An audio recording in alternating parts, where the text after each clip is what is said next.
Welcome to Mukta series. ড্রামার শুরুতেই আমরা একটি মেয়েকে পড়ে থাকতে দেখি। সে বলে, আমার নাম শ্যাংইউ। আমি এমনভাবে ফেসে গিয়েছিলাম যে শেষমেশ আমার বিয়ের দিন আমার সবকিছু শেষ হয়ে যায়। এরপরে কয়েকদিন আগের সিন দেখানো হয়। শ্যাংইউ এক কাপ চা খায়। একটু পরেই সেখানে তার বড় বোন আসে। সে বলে, এইমাত্র তুমি যে চাটা খেলে এটাতে একটা ওষুধ মেশানো ছিল। তোমার স্পিরিচুয়াল পাওয়ার এখন নষ্ট হয়ে যাবে, আর তুমি এমন ভাবে মাতাল হয়ে যাবে যে কিছু লোকেরা তোমার সঙ্গে এত খারাপ কিছু করবে, কিন্তু তুমি তাকে আটকাতেই পারবে না। তখন কি জিহান তোমাকে বিয়ে করবে? ওই সময় দেখা যায় কিছু লোকেরা শ্যাংইউকে বুলি করার জন্য পাহাড়ের চূড়ায় উঠে পড়ে, তবে শ্যাংইউ বাঁচতে সেখান থেকে ঝাঁপ দেয়, আর কিছু অদ্ভুত লতাপাতা তাকে একটা গাছের কাছে টেনে নিয়ে আসে। এই গাছে একটা ডেমন বাঁধা ছিল। হঠাৎ করেই সেই ডেমনের ঘুম ভেঙে যায়, আর সে শ্যাংইউর উপরে আক্রমণ করে। একটু পরেই দেখা যায় তারা দুজন একসাথে সেখানে ঘুমিয়ে আছে। শ্যাংইউ ঘুম থেকে উঠে প্রথমে চলে যেতে চায়, তবে এরপর আবার ফিরে আসে, কারণ তার এই ডেমনের জন্য মায়া হয়। সে তাকে নিজের ঘরে নিয়ে গিয়ে গোসলখানার পানির ভেতরে বসিয়ে রাখে। একটু পরে সে ডেমনকে দেখতে আসে আর বলতে থাকে, এই ছেলেটা দেখতে এত সুন্দর কেন? তখনই হঠাৎ করে সেই ডেমন তার হাতে কামড় দিয়ে দেয়।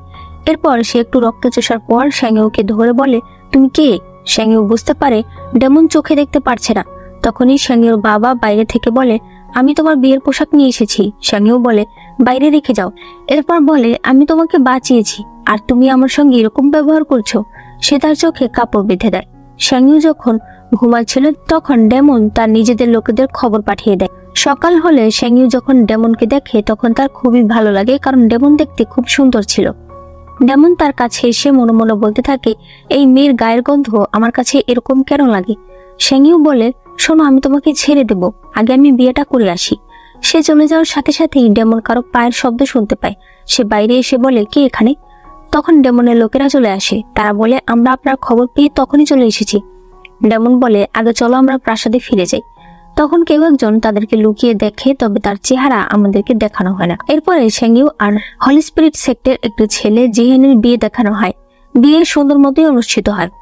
একটু পরে তারা ঘরে যায়, একসঙ্গে ওয়াইন খায়। শ্যাংইউ বলে, আজ থেকে আমি তোমার স্ত্রী। জিহান বলে, হ্যাঁ, আজ থেকে তুমি আমার। এই কথা বলে সে তার পেটে চাকু ঢুকিয়ে দেয়। শ্যাংইউ জিজ্ঞেস করে, এটা তুমি কেন করলে? জিহান এর কোনো উত্তর দেয় না। শ্যাংইউ নিচে পড়ে গেলে জিহান তার রক্ত নিজের মুখে দেয়। একটু পর শ্যাংইউর সেই বড় বোন সেখানে আসে। সে বলে, তুমি শ্যাংইউকে এখনই মেরে ফেললে, এখন তুমি কি জবাব দেবে? জিহান বলে, আমি ওকে কয়দিন পরে মারতে চেয়েছিলাম, কিন্তু ভাগ্য আমার সাথে আছে। আমি দেখলাম শ্যাংইউ একজন লোককে বাঁচিয়ে নিয়ে এসেছে, তবে সে হলো একটা ডেমন। এখন ওর ঘরে ডেমনের গন্ধ রয়েছে, তাই সবাই বিশ্বাস করে নেবে যে ওকে একটা ডেমন মেরেছে। এরপরে তারা দুজন কিস করে। তখন তাদের দুজনেরও আগের সিন দেখানো হয়। মেয়েটা বলে, তুমি কেন শ্যাংইউকে বিয়ে করছো? জিহান বলে, আমি কিছুতেই আমার কাল্টিভেশন সম্পন্ন করতে পারছি না, হয়তো আমার মধ্যে কোনো সমস্যা আছে। একদিন আমি মাস্টারের রুমে গিয়ে একটা বইয়ে দেখতে পাই যে শ্যাংইউর শরীরে যে রক্ত বইছে, এই রক্ত সকল রোগের ওষুধ, তাই শ্যাংইউকে যে কোনো উপায় আমার প্রয়োজন। বর্তমানে হঠাৎ করেই তারা দুজন কিছু একটা দেখে ভয় পেয়ে যায়, আর এরপরই তারা ছিটকে বাইরে চলে আসে। এরপর আমাদেরকে দেখানো হয় সেই বিয়ের মণ্ডপেই সবাই পড়ে আছে। হঠাৎ করে শ্যাংইউর জ্ঞান ফিরলে সে কিছু বুঝতে পারে না। তার কাছে মনে হয় একটু আগে জিহান যে তাকে মেরেছে সেটা আসলে কোনো স্বপ্ন ছিল। সে দৌড়ে তার বাবার কাছে যায় আর দেখতে পায় তার বাবাও মারা গেছে। তখন তার মাস্টার সেখানে আসে। সে জিজ্ঞেস করে, এখানে কি হয়েছিল? শ্যাংইউ বলে, আমি জানি না, আমি কি কোনো স্বপ্ন দেখলাম না কি করলাম, আমি কিছু জানি না। মাস্টার তখন সেগুলোকে পরীক্ষা করে বুঝতে পারে এখানে একটা ডেমন এসেছিল, তার মানে ডেমন এই সব কিছু করেছে। শ্যাংইউ তখন বলতে থাকে, ডেমন, এই সব কিছুর ফল তোমাদেরকে পেতে হবে। পর আমরা দেখতে পাই সেই ডেমনটার নাম আসলে ইউয়ান, আর সে ডেমনদের রাজা। তার সৈনিক তাকে বলে, আপনি এখন সুস্থ আছেন, আপনি যে অসুস্থ হয়ে গিয়েছিলেন এই খবর রাজমাতা জানে না। তখনই হঠাৎ করে কিছু পাওয়ারের কারণে সব ডেমন অসুস্থ হয়ে যায়। শুধুমাত্র ইউয়ান জেগেছিল, তার উপরেও কেউ আক্রমণ করলে সে সেটা ধরে ফেলে। এরপরে শ্যাংইউ সেখানে আসে। সে বলে, এটা আমার এলাকা, আমার এলাকায় আপনারা কি করছেন? সে ইউয়ানকে দেখে একদম অবাক হয়ে যায় যে সে ওই দিন যাকে বাঁচিয়েছে সেই আসলে ডেমন। শ্যাংইউ এখানে একটা হরিণ পরীর রূপ ধরে এসেছিল। শ্যাংইউ বলে, তুমি যখন আমার এলাকায় এসে গেছো তাহলে এখানে থেকে যাও। ইউয়ান তখন তাকে টান দিয়ে নিজের কাছে আনে। শ্যাংইউ তখন তাকে সাথে করে নিয়ে যেতে থাকে। ওই সময় চাঁদ একদম লাল হয়ে যায়। শ্যাংইউ কল্পনা করে তার মাস্টার বলেছে, আমি সবার আত্মা এক জায়গায় বন্দি করে রাখছি, তুমি যদি এম্বার হার্ট নিয়ে আসতে পারো তাহলে এরা সবাই আবার আগের মতো হয়ে যাবে। শ্যাংইউ বলে, এম্বার হার্ট কি? মাস্টার বলে, কিছু ডেমন থাকে যারা কখনোই কাউকে ভালোবাসে না, এই সকল ডেমনদের মনে যদি একবার ভালোবাসা জন্মানো যায় তখন তাদের হার্ট এম্বার হার্টে পরিণত হয়। আমি শুনেছি ডেমনদের রাজা নাকি এই ধরনের ডেমন, তার হার্ট হয়তো এম্বার হার্ট হতে পারে। হঠাৎ করে ইউয়ানের চোখ লাল হয়ে যায় আর সে শ্যাংইউর ঘাড়ে কামড় দেয়। এতে সে ঠিক হয়ে যায়। সে ভাবতে থাকে এই মেয়েটাকে আমার চেনা চেনা লাগছে, আর এই মেয়ের রক্ত পেয়ে আমি সুস্থ হয়ে গেলাম কিভাবে। তখনই ডেমনের লোকেরা সেখানে আসে। ইউয়ান শ্যাংইউকে তাদের সাথে করে নিয়ে যেতে বলে। এরপরে শ্যাংইউ একা একা বসেছিল।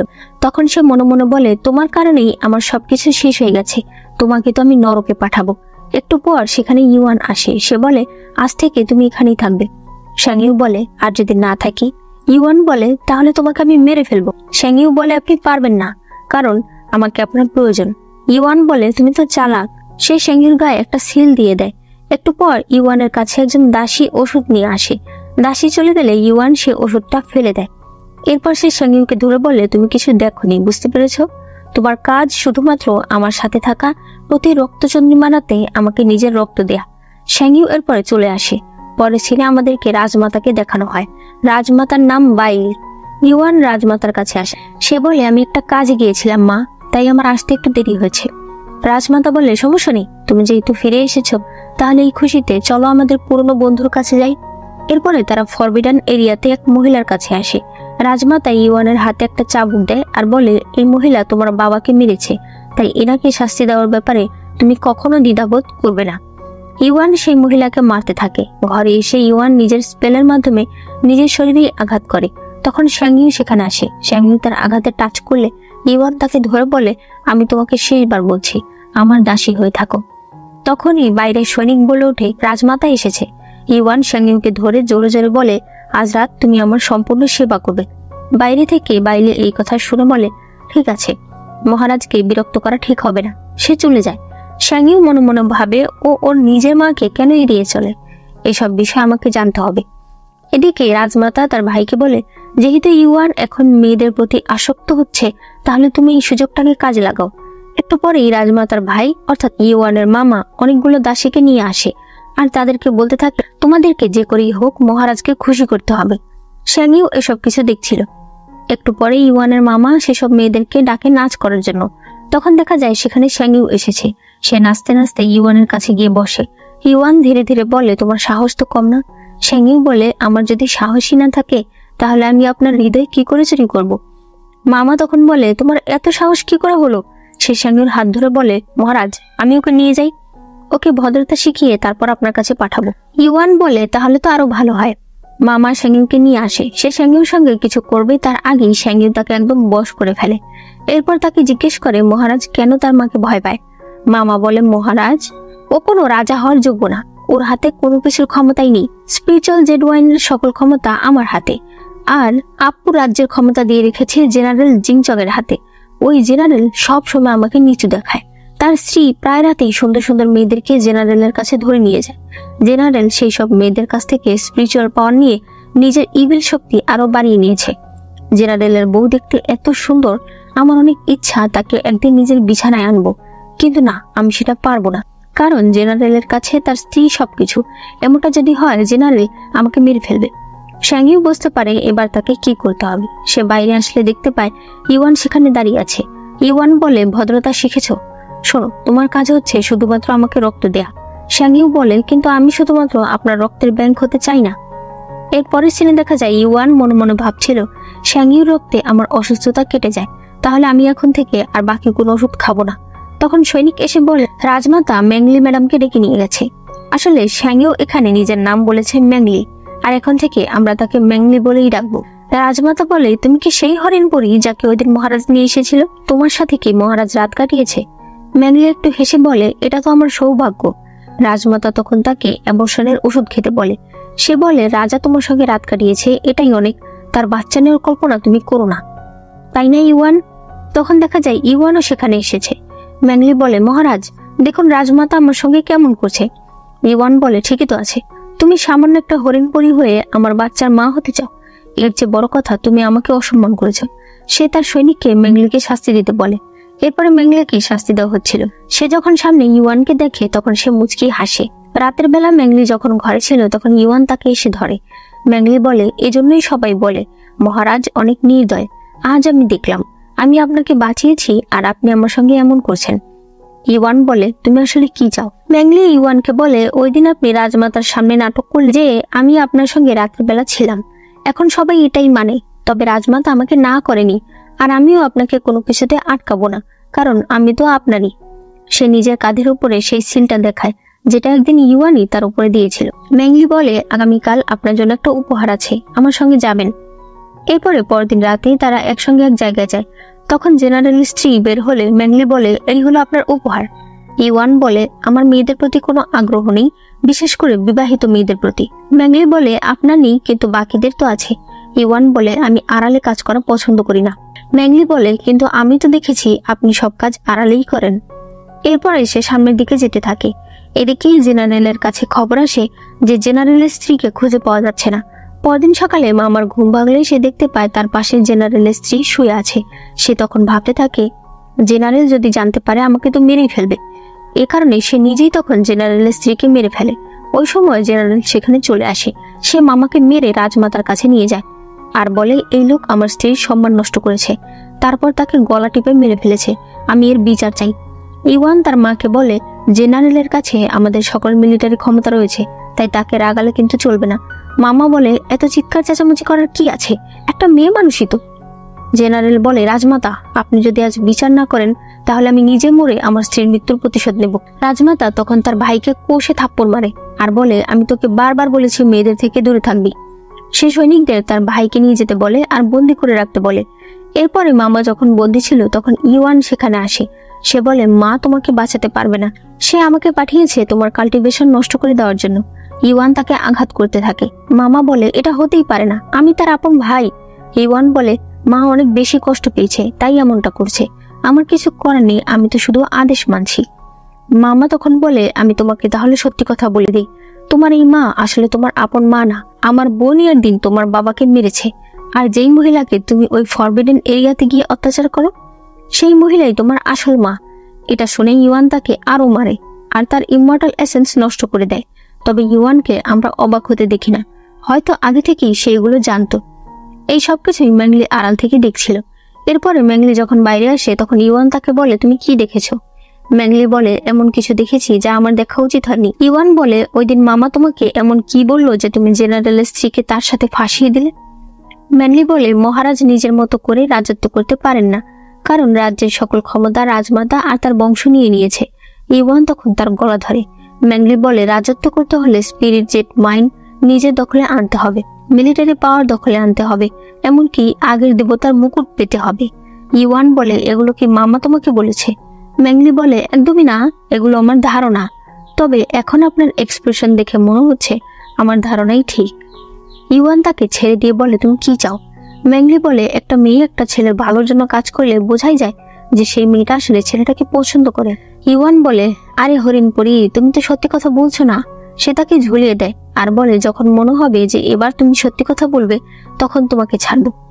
পরদিন সকালে ইওয়ান ম্যাংলিকে জিজ্ঞেস করে, এবার কি তুমি সত্যি কথা বলবে? ম্যাংলি বলে, আমাদের হরিণপুরি ট্রাইব অনেক দুর্বল একটা ট্রাইব, সবাই আমাদেরকে বুলি করে। এভাবেই একদিন আমার পরিবার, আমার বন্ধুরা সবাই মারা যায়। আমি সেই খুনিকে ধরতে চাই, এজন্যই আমি আপনার কাছে এসেছি। আমি আপনার সাহায্য চাই, আপনার ক্ষমতা ব্যবহার করে সেই খুনিকে ধরতে চাই।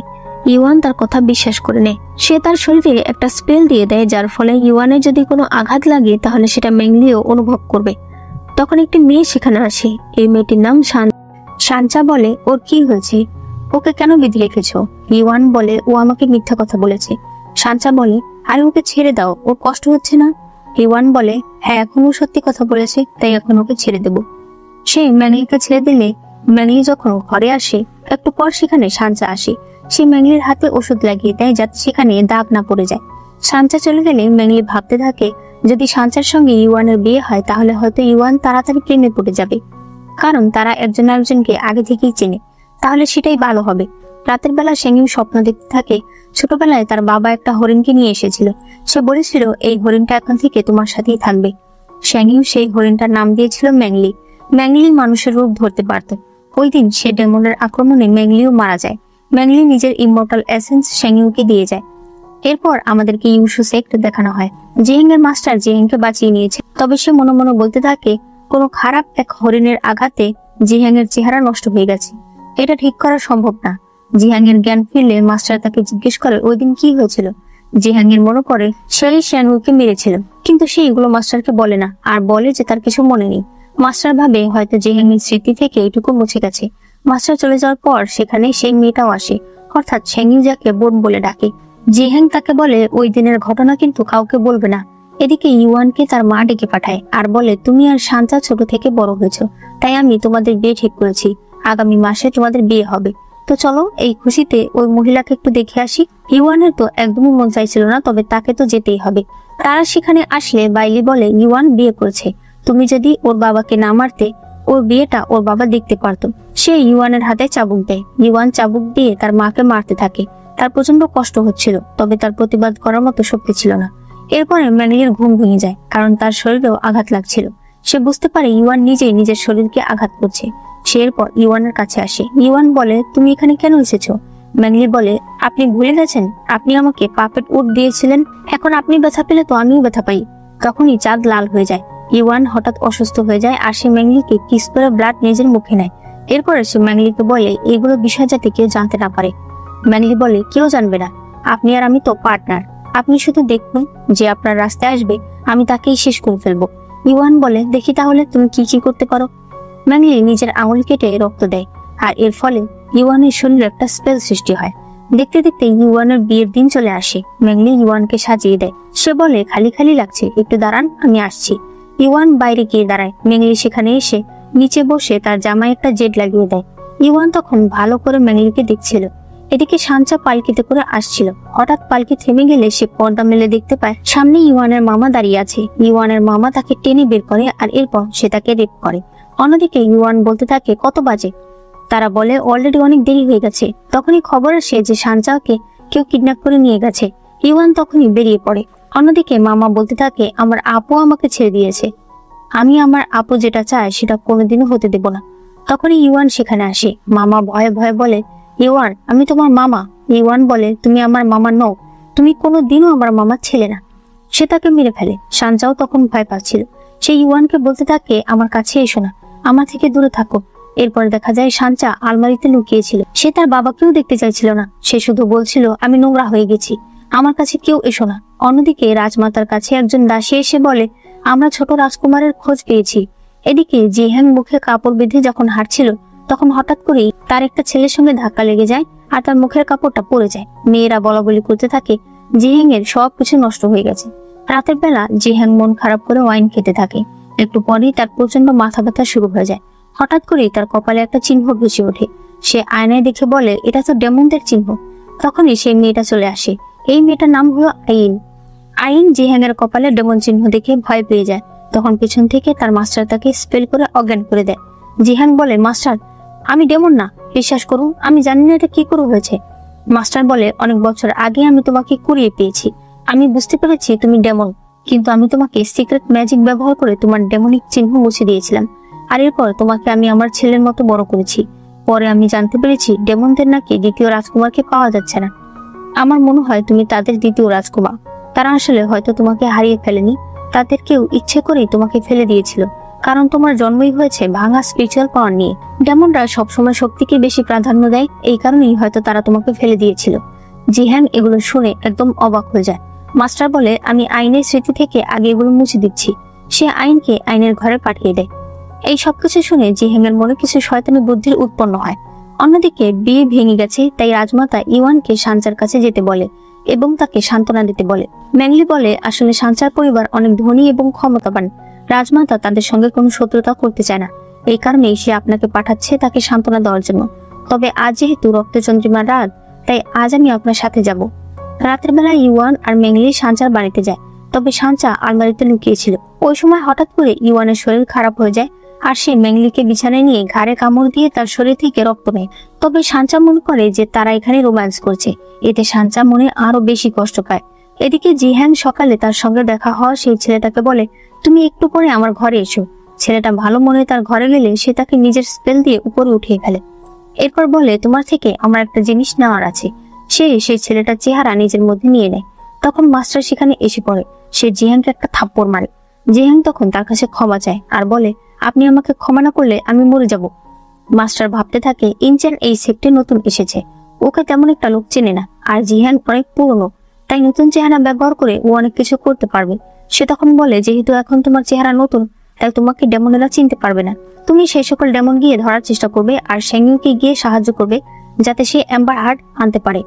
জিহাং রাজি তো হয়, তবে তার চেহারা দেখে বোঝা যায় সে খারাপ কিছু প্ল্যানিং করছে। এদিকে সানচা তার বিয়ের জামাটাকে ছিঁড়ে আগুনে পুড়িয়ে ফেলে। পরদিন ইউয়ান রাজমাতাকে বলে, এখন তাহলে স্পিরিট জেট মাইনের দায়িত্বে কে থাকবে?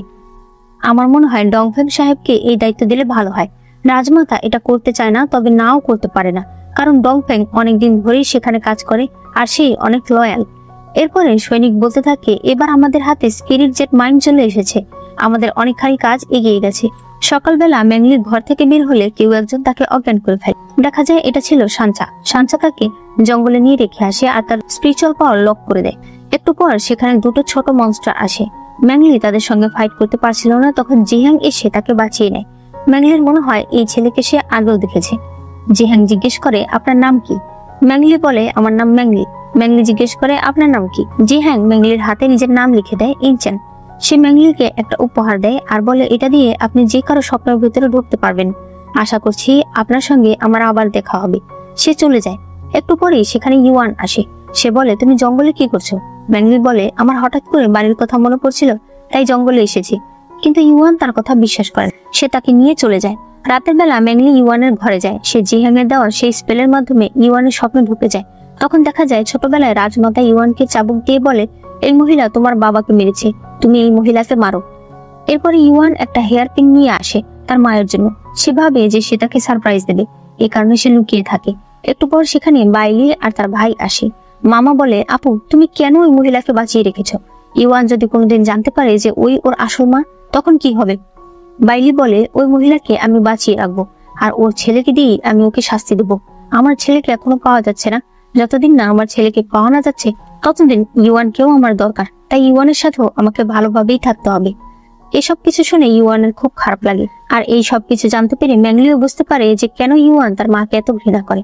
এরপরে ম্যাংলি যখন চলে আসছিল তখন সে সামনে পালকিতে কাউকে দেখতে পায়। আসলে এটা ছিল ইনচেন, যে এখন ডেমনদের রাজকুমারের নাম নিয়ে এসেছে। ইনচেনের মা তাকে পরীক্ষা করে বুঝতে পারে সত্যি এটা তার ছেলে। সে জিজ্ঞেস করে, তুমি এত বছর কোথায় ছিলে? জিহাং বলে, আমি এক মনস্টারের কাছে বড় হয়েছি, সেই আমার দেখাশোনা করেছে। এরপরে সবাইকে ডাকা হয়, কারণ রাজ্যের দ্বিতীয় রাজকুমার ফিরে এসেছে। তাকে দেখে তো ম্যাংলির অবাক হয়ে যায়। বাইলি বলে, তুমি এতগুলো বছর ধরে রাজপ্রাসাদের সুখ সুবিধা পাওনি, আমি তোমার কাছে সত্যিই ঋণী। জিহাং বলে, যদি এমনটাই হয় তাহলে মা, আমি একটা জিনিস চাই, সেটা আমার ভাইয়ের কাছে আছে। ইউয়ান বলে, বলো তুমি কি চাও? সেটা যে করে গুপ্তধন হোক না কেন আমি তোমাকে দিয়ে দেবো। জিহাং বলে, আপনার এক দাসী, তাকে প্রথমবার দেখেই আমার ভালো লেগেছে। ইউয়ান বলে, কে সে? জিহাং ম্যাংলিকে দেখিয়ে দেয়। ইউয়ান বলে, ও একটা সামান্য হরিণ। জিহাং বলে, যদি সামান্যই হয় তাহলে আমাকে দিয়ে দিন। ইউয়ান রাজি হয়ে যায়। বাইলি বলে, ও যেহেতু হরিণ তাই ও তোমার স্ত্রী হতে পারবে না, তবে তোমার রক্ষিতা হতে পারবে। জিহাং এতেই রাজি হয়। এরপরে তারা বাইরে আসলে ম্যাংলি বলে, আপনি আমাকে এভাবে অন্য কারো কাছে দিয়ে দেবেন? ইউয়ান বলে, ও তোমাকে কিভাবে পছন্দ করলো? ম্যাংলি বলে, ওই দিন আমার উপর কিছু মনস্টার আক্রমণ করতে চেয়েছিল, তখন সেই আমাকে বাঁচিয়েছিল। ইউয়ান বলে, ভালোই তো ছেলেদেরকে সিডিউস করতে পারো। ম্যাংলি বলে, আমি কিছু করিনি, আমি জানিও না সেদিন কে আমাকে সেখানে নিয়ে গিয়েছিল। ইউয়ান বলে, সানচা করেছে এইসব। ইউয়ান চলে যেতে থাকলে ম্যাংলি বলে, বিয়ের দিন আপনার যদি মনে হয় যে আপনি আমাকে আপনার ভাইয়ের কাছে দেবেন না, আপনি শুধু আমাকে বলে দেবেন, আমি আপনার ভাইকে বিয়ে করব না। এরপরে বাইলি জিহাংকে বলতে থাকে, ওই সময় তোমাকে প্রাসাদ থেকে কিং চুরি করে নিয়ে গিয়েছিল। জিহাং বলে, প্রাসাদে এত গার্ডেরা থাকতে কিভাবে আমাকে কিং চুরি করে নিয়ে গেল? বাইলি বলে, আমি অনেক খোঁজ নিয়েছি, তবে কে যে কাজটা করেছে তা আমি জানতে পারিনি। জিহাং মনে মনে ভাবে, নিজেই করে এখন নাটকটা কি সুন্দর করছে। তবে সে সামনে বলে, সমস্যা নেই, আমি তো ফিরে এসেছি। সে তার মাকে চা খেতে দেয়। বাইলি ভাবতে থাকে, এখন যেহেতু আমার ছেলে ফিরে এসেছে তাহলে ইউয়ানকে রাজা থেকে সরাতে হবে আর আমার ছেলেকে রাজা বানাতে হবে। এরপরে ম্যাংলি একটা আংটি নিয়ে বসেছিল, তখন সেখানে জিহাং আসে। সে তাকে কিছু ফুল উপহার দেয়। ম্যাংলি চুপ করে থাকলে জিহাং বলে, আমি জানি তুমি ভাবছো আমি কেন তোমাকে বিয়ে করতে চাইছি, কারণ আমি তোমাকে পছন্দ করি। ম্যাংলি বলে, আমাদের মাত্র একবার দেখা হয়েছে। জিহাং বলে, পছন্দ করতে কি বারবার দেখতে হয়? তখন ইউয়ান সেই দিক দিয়ে আসছিল। সে তাদের দুজনকে একসাথে দেখে আবার ভেতরে চলে যায়। ম্যাংলি বলে, রাজকুমার আমি এখন আসছি। ম্যাংলি ইউয়ানের কাছে যেতে চায়, তবে ইউয়ানের সৈনিক বলে যে মহারাজ আপনাকে দেখতে চায় না। এই কথা শুনে ম্যাংলি চলে আসে। ইউয়ান ভাবতে থাকে, আমার এমন কেন লাগছে, আমার ভেতরটা খালি খালি লাগছে। এরপরে সে একজন ডাক্তার দেখায়। ডাক্তার বলে, আমি তো আপনার কোনো সমস্যা পাচ্ছি না, আপনার কি সবসময় ভেতরে খালি খালি লাগে? ইওয়ান বলে, না। তখন সে মনে করে যখন ম্যাংলি তার সাথে থাকে তখন তার খুব ভালো লাগে। সে বুঝতে পারে ম্যাংলি তার কাছ থেকে চলে যাবে, এই জন্যই তার খারাপ লাগছে। সে ডাক্তারকে চলে যেতে বলে। এরপরে ইওয়ান বাইরে আসলে হঠাৎ করে আকাশে একটা স্পেলের সৃষ্টি হয়। ইওয়ান সেটার ভেতরে চলে যায়। ম্যাংলি ঘরে বসে চা খাচ্ছিল। তার হাত থেকে একটা কাপ পড়ে যায়। কাপটা উঠাতে গিয়ে তার হাত একটু কেটে যায়। ওই সময় তার কাছে সৈনিক খবর নিয়ে আসে যে ইওয়ানকে কেউ একজন নিয়ে গেছে। এদিকে দেখা যায় বাইলি মূলত ইওয়ানকে নিয়ে এসেছে। সে তাকে ভয়ঙ্কর কিছু স্পেল করে দেয়। ওইদিকে ম্যাংলিরও কষ্ট হচ্ছিল, কারণ ইওয়ান আঘাত পাচ্ছিল। বাইলি যেহেতু মাস্ক পরা ছিল তাই ইওয়ান তাকে চিনতে পারে না। সে বাড়ি চলে গেলে ম্যাংলি সেখানে আসে। সে নিজের পাওয়ার দিয়ে তাকে নামানোর চেষ্টা করে। ইওয়ান তাকে না করছিল, তবে ম্যাংলি তাকে সেখান থেকে নামায়। ইওয়ান অজ্ঞান হয়ে যায়। ম্যাংলি তার কাছে আসার অনেক চেষ্টা করে, তবে সেও অজ্ঞান হয়ে যায়। এখানে সিন কাট হয়। পরের সিনে ইওয়ানকে দেখা যায়। ইওয়ান এখনো অজ্ঞান হয়ে পড়েছিল। তার সৈনিক তার পাশে বসে কাঁদছিল। এদিকে মন্ত্রীরা বলতে থাকে মহারাজের অবস্থা খুব খারাপ। ওনার শরীরে যে বিষ ঢুকেছে সেটা চিকিৎসা নেই, তাই উনি বাঁচতে পারবে না। সর্বোচ্চ উনি 9 দিন বাঁচবে। বাইলি বলে, এই 9 দিন রাজ্যের সকল কিছু দেখাশোনা করবে ছোট রাজকুমার, আর এরপরে কি করব সেটা আমরা পরে ফিউনারেলের পরে ডিসিশন করব। অন্যদিকে ম্যাংলির জ্ঞান ফিরলে একজন দাসী তাকে বলে যে ইওয়ান আর বাঁচবে না, সবাই তার ফিউনারেলের আয়োজন করছে। ম্যাংলি দৌড়ে তখন ইওয়ানের কাছে যেতে থাকে। সে বলতে থাকে, এখনো আমি এম্বার হার্ট পাইনি, তাহলে এর আগে তুমি কি করে বলতে পারো? সে ইওয়ানের কাছে গিয়ে নিজের রক্ত দিয়ে তাকে ঠিক করার চেষ্টা করে। এভাবে ম্যাংলি দিন রাত রক্ত দিয়ে ইওয়ানকে ঠিক করার চেষ্টা করে। এরপর দেখা যায় বাইলি ইওয়ানের মায়ের কাছে গেছে। সে বলে, তুমি কি জানো তোমার ছেলে মারা গেছে? আমি মেরেছি ওকে। তুমি চিন্তা করো না, এরপর আমি তোমাকে ওর কাছে পাঠিয়ে দেব। এদিকে এখনো ম্যাংলি ইওয়ানকে নিজের রক্ত দিয়ে যাচ্ছিল। তখন বাইলি বাকি লোকজনদের নিয়ে সেখানে আসে। সে বলে ইওয়ানকে নিয়ে যেতে হবে, কারণ একটু পর তার ফিউনারেল। ম্যাংলি তাকে আটকে দিয়ে বলে, উনি এখনো মারা যাননি, আপনারা এত তাড়াহুড়া কেন করছেন? কিন্তু বাইলি তার উপরে আক্রমণ করে দেয়। সে ম্যাংলির শরীরে আঘাত করতে যাবে, তখনই ইওয়ান সেটা ধরে ফেলে। এতে তো সবাই অবাক হয়ে যায়। ইওয়ান চাবুকটাকে সরিয়ে দেয়। ম্যাংলি তখন অজ্ঞান হয়ে যায়। একটু পর বাইলি বলতে থাকে, ও এত অসুস্থ থেকে কিভাবে ভালো হয়ে গেল? সমস্যা নেই, আমি একবার যদি ওকে মারতে পারি তাহলে আমি ওকে আরো একবার মারতে পারবো। তার দাসী সবকিছুই শুনছিল। ম্যাংলি অনেক বেশি অসুস্থ ছিল, তাই ইওয়ান তাকে একটি ঝিলের পাড়ে নিয়ে আসে। সে নিজের পাওয়ার দিয়ে সেই ঝিলের ভেতরে সফেদ ক্রিস্টাল ম্যাংলির কাছে এনে দেয়। এতে ম্যাংলি অনেকটা সুস্থ বোধ করে। ইওয়ান বলে, তুমি কেন আমাকে বাঁচিয়েছ? ম্যাংলি বলে, কারণ এখনো আপনার কাছ থেকে আমি কোনো উপকার পাইনি, আপনার কি আমার প্রয়োজন? ইওয়ান তখন তার কাছে এসে সে পাপেট স্পেল সরিয়ে নেয়। মানে এখন থেকে ইওয়ান আঘাত পেলে ম্যাংলি আঘাত পাবে না। এরপরে ইওয়ান তাকে একটা বাঁশি দেয় আর বলে কোনো বিপদে পড়লে এই বাঁশিটা বাজাতে। ম্যাংলি তখন সে বাঁশিটা বাজায় আর বলে, এটা আমার অনেক পছন্দ হয়েছে। এরপরে সে আবারও সেটা বাজালে সকল ক্রিস্টালগুলো তার কাছে চলে আসে। ম্যাংলি তখন অনেক খুশি ছিল। তাকে খুশি দেখে ইওয়ানও খুশি হয়। এরপরে ম্যাংলির বিয়ের জন্য প্রাসাদ সাজানো হচ্ছিল। ইওয়ান সেগুলো নষ্ট করে দেয়। বাইরে এসে সে দেখতে পায় ম্যাংলি খুশি। সে বলে, ইনচেনকে বিয়ে করতে পেরে তুমি এত খুশি? ম্যাংলি বলে, বিয়ের দিন তো খুশি থাকতে হয়, তবে আপনি যদি বলেন তাহলে আমি এই বিয়ে করব না। ইওয়ান বলে, আমি কখনোই নিজের সিদ্ধান্ত বদলাই না। কাল আমি নিজে তোমাকে ইনচেনের কাছে নিয়ে যাব।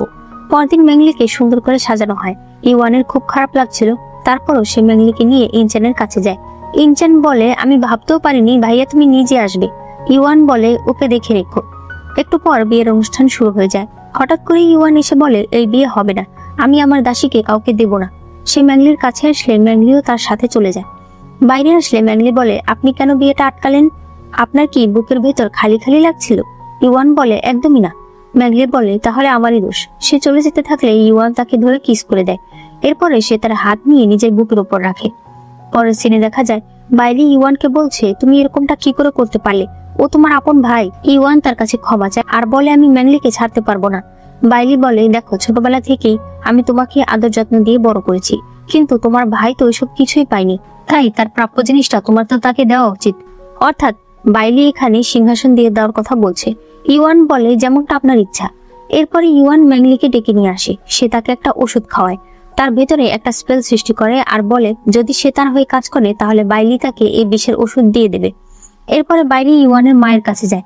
সে তাকে বলে, তোমাকে একটা কথা বলতে এসেছি, তোমার ছেলে বেঁচে আছে। সে তাকে ধরে বলে, একদম তোমার মতোই হয়েছে, যত যাই করি তারপরও বেঁচে যায়। একটু পর ম্যাংলি বাইলিকে বলে, মহারাজ আগের মতোই আছে, সে কোথাও যায়নি। তবে ম্যাংলি মূলত ইওয়ানের মায়ের লকেটটা দেখছিল, কারণ এটার ভেতরেই কিছু পাওয়ার রয়েছে যা দিয়ে ইওয়ানের মাকে মুক্ত করা সম্ভব। বাইলি ম্যাংলিকে একটা ওষুধ দেয়। ম্যাংলি সেই ওষুধটা ইওয়ানের ঘরের সুগন্ধির ভেতরে দেয়। তবে সে মুচকি হাসে। পরদিন কেউ একজন দরজায় সাজানো ঘন্টার ভেতরে একটা চিঠি রাখে। একটু পর ইওয়ান সেটা পায়। তখন সামনে সে ম্যাংলিকে দেখতে পায়। এরপরে বাইলি ইওয়ানকে দেখতে আসে। ইওয়ান এমন নাটক করে যে সে অসুস্থ। এরপরে আবারও বাইলি রাজ্যের সকল দায়িত্ব জিহানকে দেয়। ইওয়ান যেহেতু অনেক অসুস্থ, তাই তার বাড়ির সামনে অনেক দাস দাসীদেরকে রেখে দেওয়া হয়েছিল। হঠাৎ করে ইওয়ান বলে তুফান আসছে, আর দেখা যায় অনেক সৈনিকরা এসে সেই সকল দাস দাসীদেরকে আটকে ফেলে। ইওয়ান এরপর সামনের দিকে যেতে থাকে, আর সে যত সামনে যাচ্ছিল তার পোশাক বদলে যাচ্ছিল। এরপরে ম্যাংলি ইওয়ানের মায়ের কাছে আসে। তখন সে মনে করে ওই দিন ইওয়ান তাকে দেখে বলেছিল, তোমার ভেতরে যে ওষুধটা দেওয়া হয়েছে এর অ্যান্টিডোট আমি তৈরি করেছি। সৈনিক সেটা আনতে যেতে চাইলে ম্যাংলি বলে, মহারাজ, আমরা এই সুযোগটা কাজে লাগাতে পারি। সে মূলত বাইলির দেওয়া ওষুধটা ব্যবহার না করে নিজের বানানো একটা ওষুধ ইওয়ানের ঘরে দিত। বাইলির সবচেয়ে কাছের দাসী বুঝতে পারে যে ওই ফরবিডেন এরিয়াতে যে স্পেল লাগানো আছে সেটা মূলত ইওয়ানের মায়ের লকেটের সাহায্যে খোলে, আর এই কথাটাই সে দরজার ঘন্টার ভিতরে লিখে রেখে আসে।